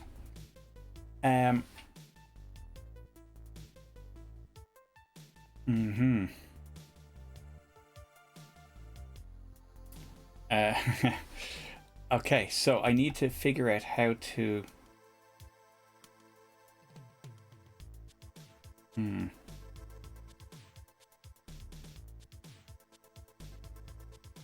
I need to figure out how to cancel the remap.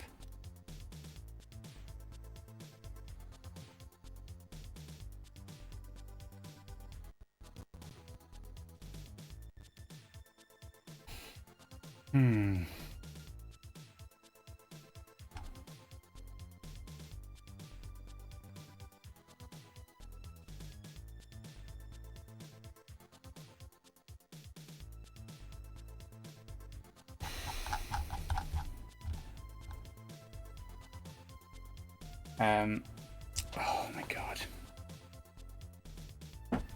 So do I set a flag? This is getting very messy. Do I set another flag to say it's starting the remap? So we're at this stage, Super Dan, we've got pad is working with 2 buttons, is working in CD32 mode.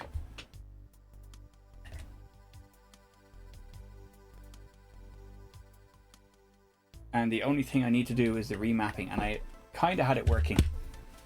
And then I messed it up by fixing it. You know how code works. So I need a way of cancelling the remap.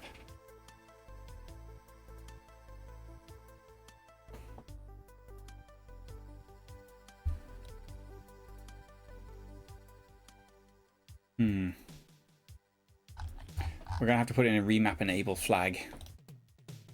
Don't like doing this kind of business.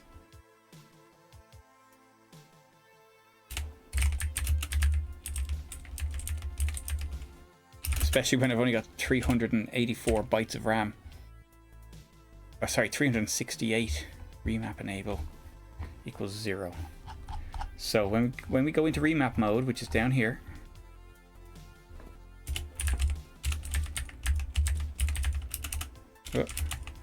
we set it to false.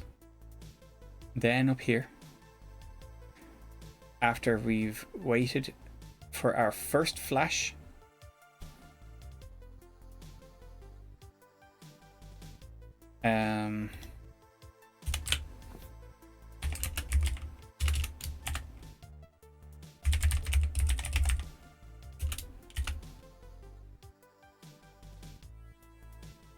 you know, well, let's just we'll leave that out for now. I was going to say I was going to put it for a shorter time, but that's just messy.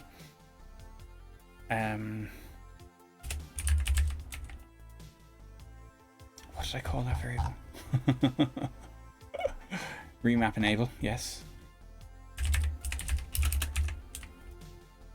So now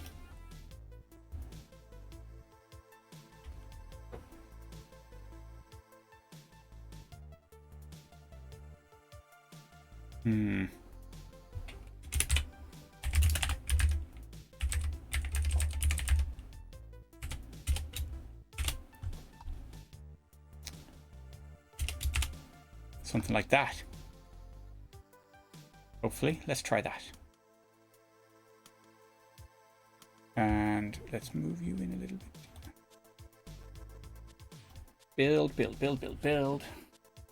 Oh, sorry, you couldn't see that code. Over too far anyway. So what I've done is I've got a remap enable variable. Don't like doing that, but now that is, this will only work when it's enabled. And if we go down to here, we flash the LED every 2000 cycles. So to show that it's in programming mode. So what we'll do is we will not allow the remap until after the first LED is flashed. Okay, let's see if that worked. So button 1, button 2, D-pad working, and if you look X and Y, nothing happens. Now if I hold down select and press up, we're in program mode, and we can press like the X button here, and now D-pad and X fires you up, and button 1 and button 2, button 1, button 2 and X. Cool. As well as the D-pad. Now let's see if we can unprogram that. Programming mode. Up. Yes. Perfect.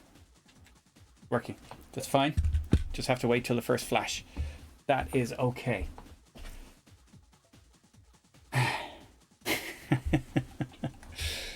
Now, what I'm going to do is I'm going to got 329 bytes of RAM left for other remapping.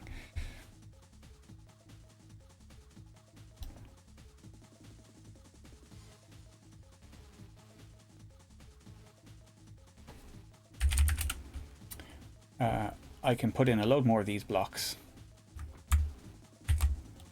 Very, very simple blocks, and I'm going to put 2 more in, and they are going to be X, Y. It's silly having all, it's silly repeating this, to be fair.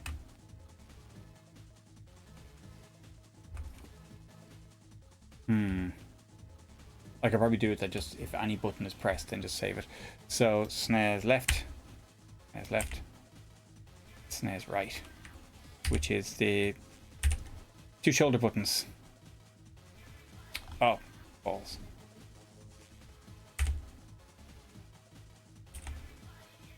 Not that it matters what order they're in, but SNES right. That's right. So that should let us remap the shoulder buttons. And then I just need to do the same thing for the remapping the A button, except that the A button will get swapped with another button.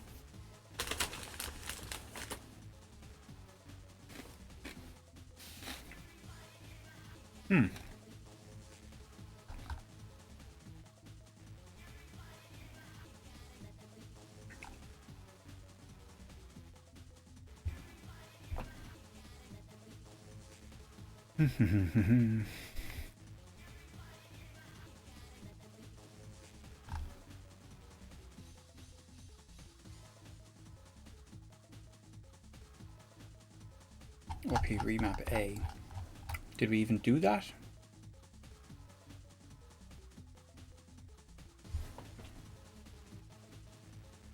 What we're going to do is copy this.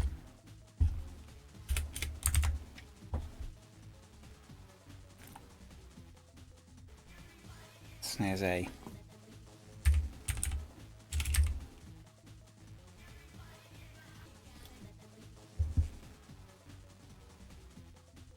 Kind of the same thing. I don't even think we need this delay, do we? Ah, sure, it's fine. We're not in a hurry. If you're remapping the buttons in the middle of a game, it's your own fault. Okay.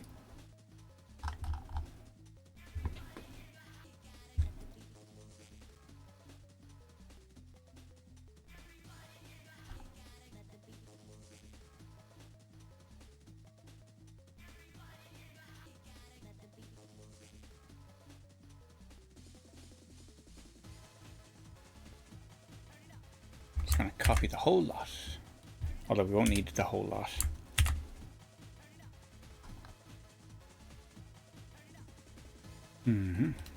So we're ready to remap. If we want to remap A, SNES data and SNES.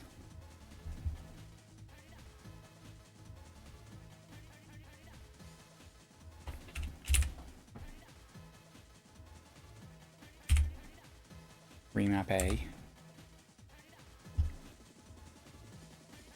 Did we declare that variable? I know it has the kind of like it tries to tell you.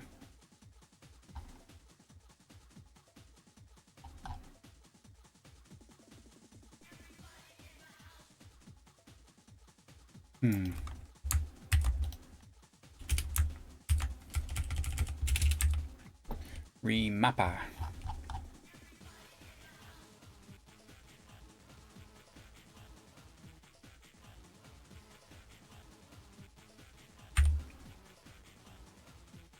Remap A is equal to 0. So I only for this one I only really want to swap the two around, A and B. So that is probably fine.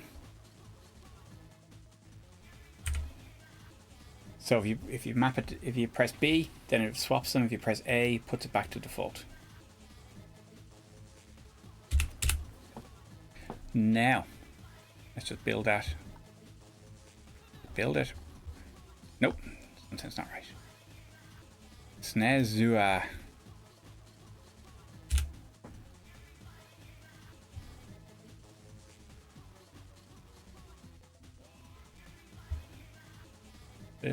Build. Fine. Now, to apply the remap of the buttons, that is only in CD32 mode.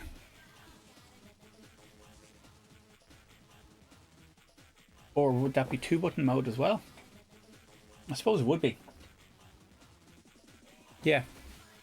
We'll swap them in both modes. So, this is where we actually apply. Oh, hold on a second. How do we apply the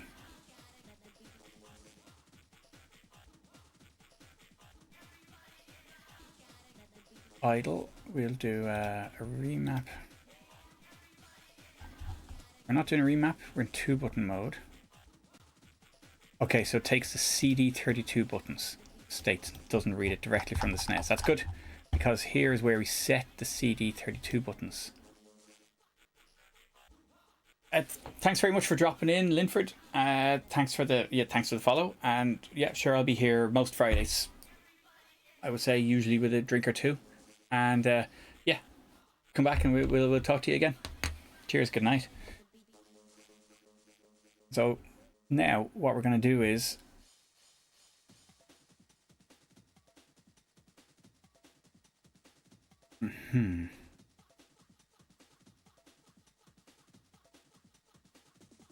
where's our A button? B and A.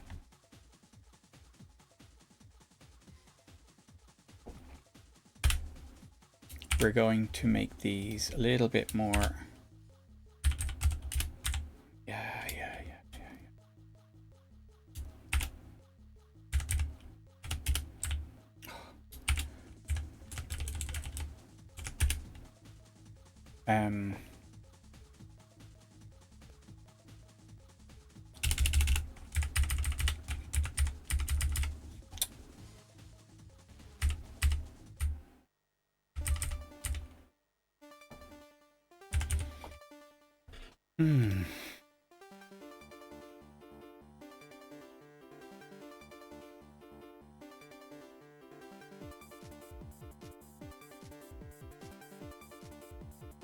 There's no easy way of doing this. It's going to be messy. It's going to be loads of ifs.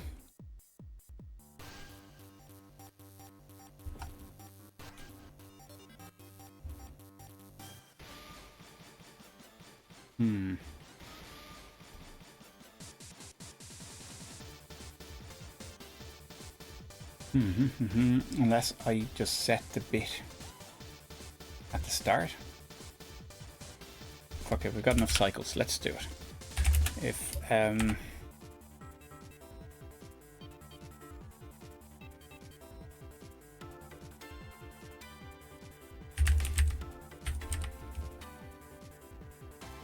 so remap A will be 0 for the default. So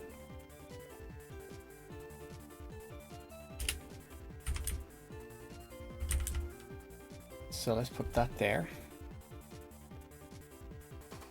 It's set there. And if it's not the default, then it'll be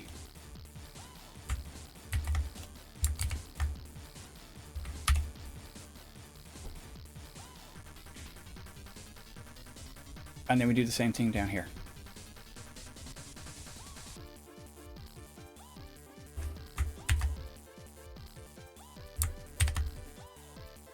Except it'll be a bit clear.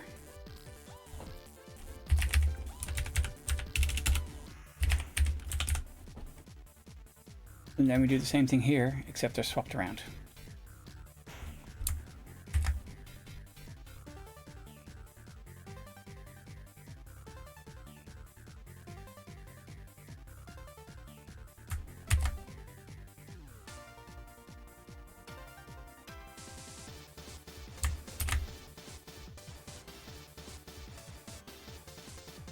And B.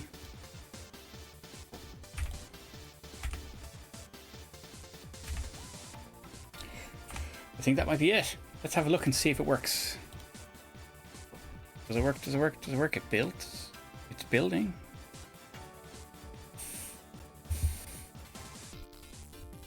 Let's have a look. Okay. Up, down, left, right. Oh, straight away. The buttons are swapped. We haven't remapped them.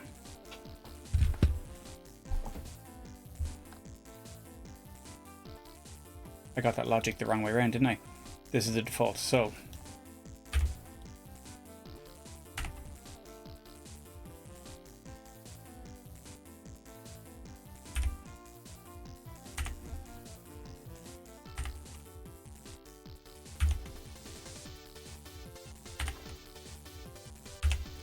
now. Sorry, I'm just after swapping. I just had the bits to bit order the wrong way around for those two. So now programming complete. Down, left, right. Button 1, button 2. Now, if I choose select and button A in programming mode,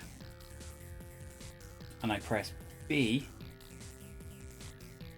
now button B, button 2, and button A is button 1. And let's see if that works on the CD32 side.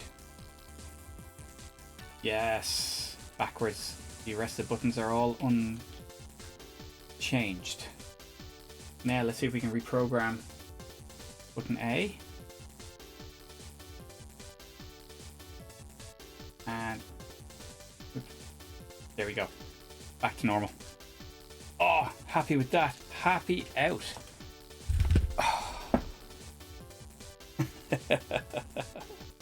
Now, back up my code. Cool. Well, I think I'm happy with that. I'm going to leave it there. I have more vegetable crisps to celebrate.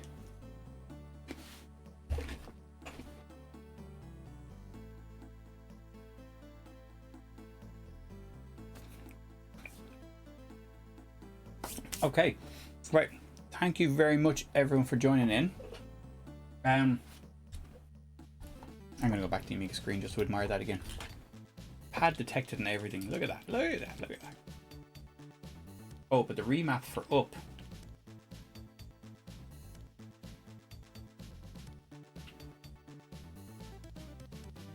Oh, the remap for up shouldn't work in CD32 mode. So there's a bug.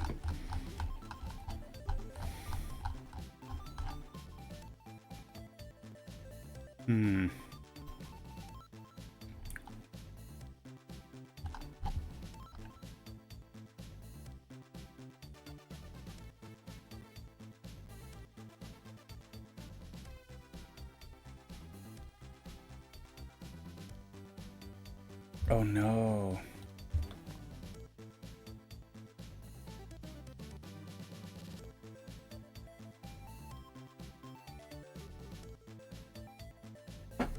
Yeah, I've just realized.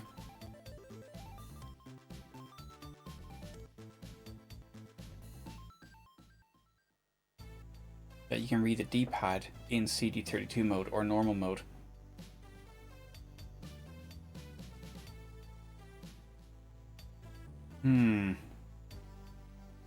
I think that's what's happening here. It's reading the D-pad in normal mode and reading the CD32 buttons in CD32 mode, which is fine, which is probably the way you're supposed to do it, to be honest.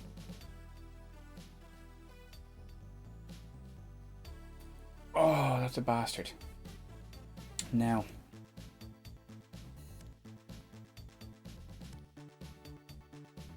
No worries, DFCC. Good night. I was so happy with that working. I think it'd still have to be like that, but you just have to unmap it for CD32 games. Because there's no real way of knowing whether you're in CD32 mode or not, because if you're not in CD32 mode, you only know because the machine's asked for it. So when you're in default mode, 2-button mode, you just have to wait. You just have to wait, and you don't know if it's ever going to go back to CD32 mode, because you might quit the game and it doesn't know that, and start another game that's 2-button mode, or change your controls setup.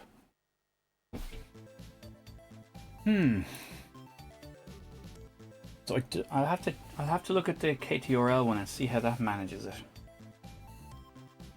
Because I could add, I could have like a mode variable like I did have and then deleted it. Why did I not see that coming?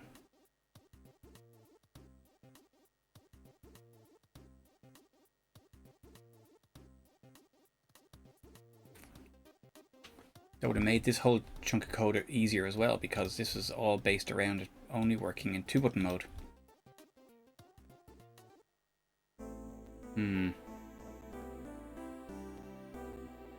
This code here. Not to worry.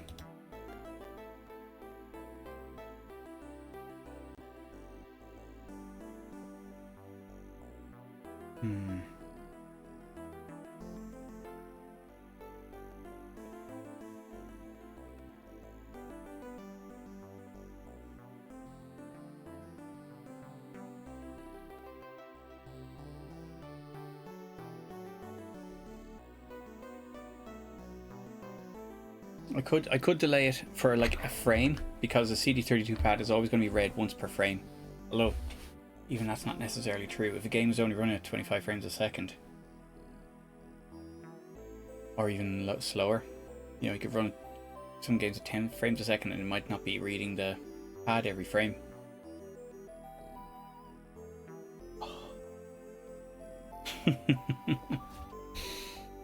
Oh, that's pants. I'm gonna have to.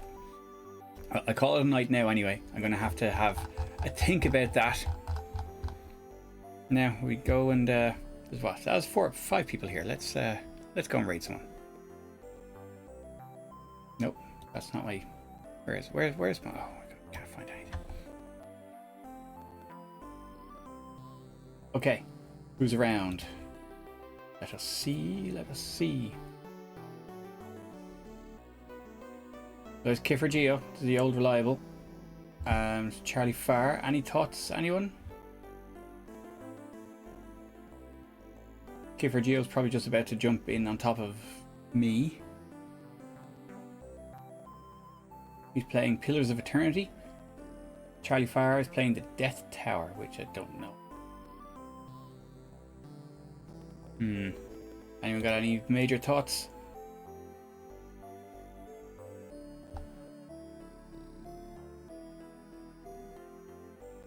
We raided Charlie Farr last time. I think we'll raid Kiffer.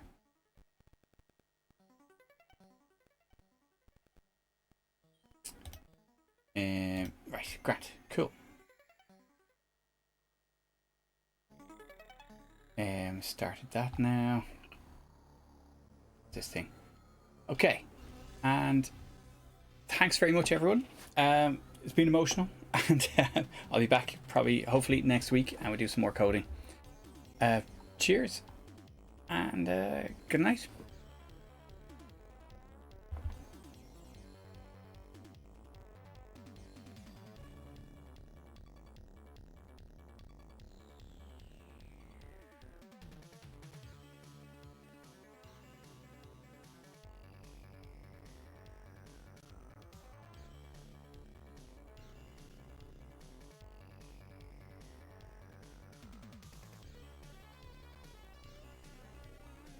Hey, Daedalus, raiding with a party of 5.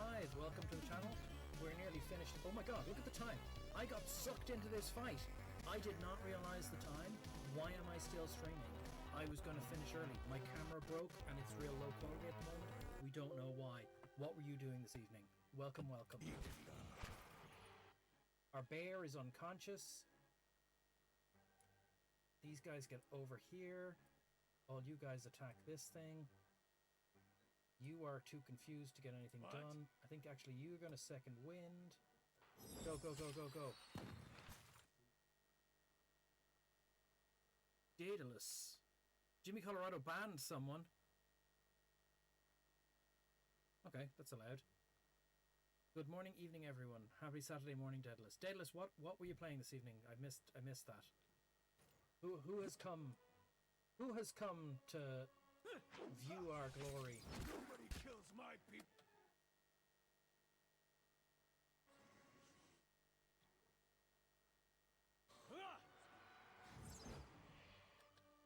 I'm here.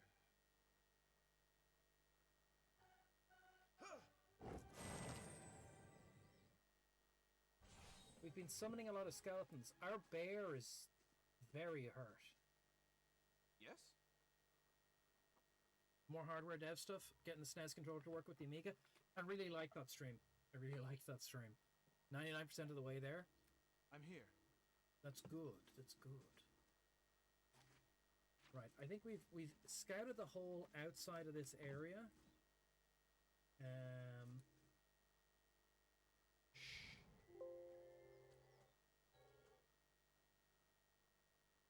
We're barely wounded.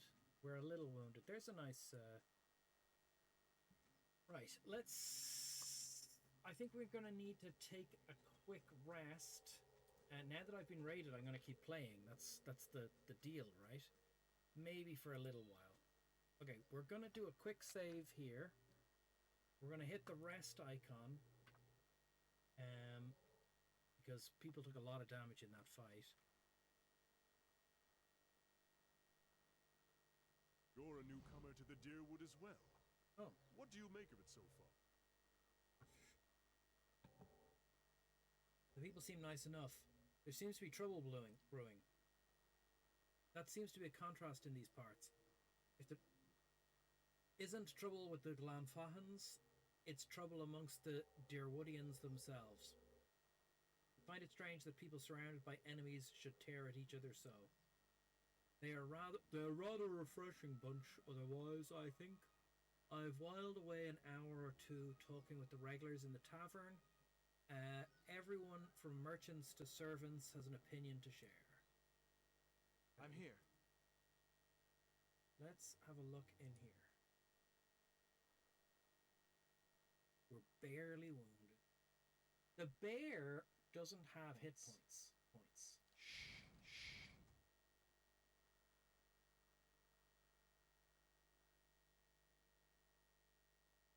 Workbench.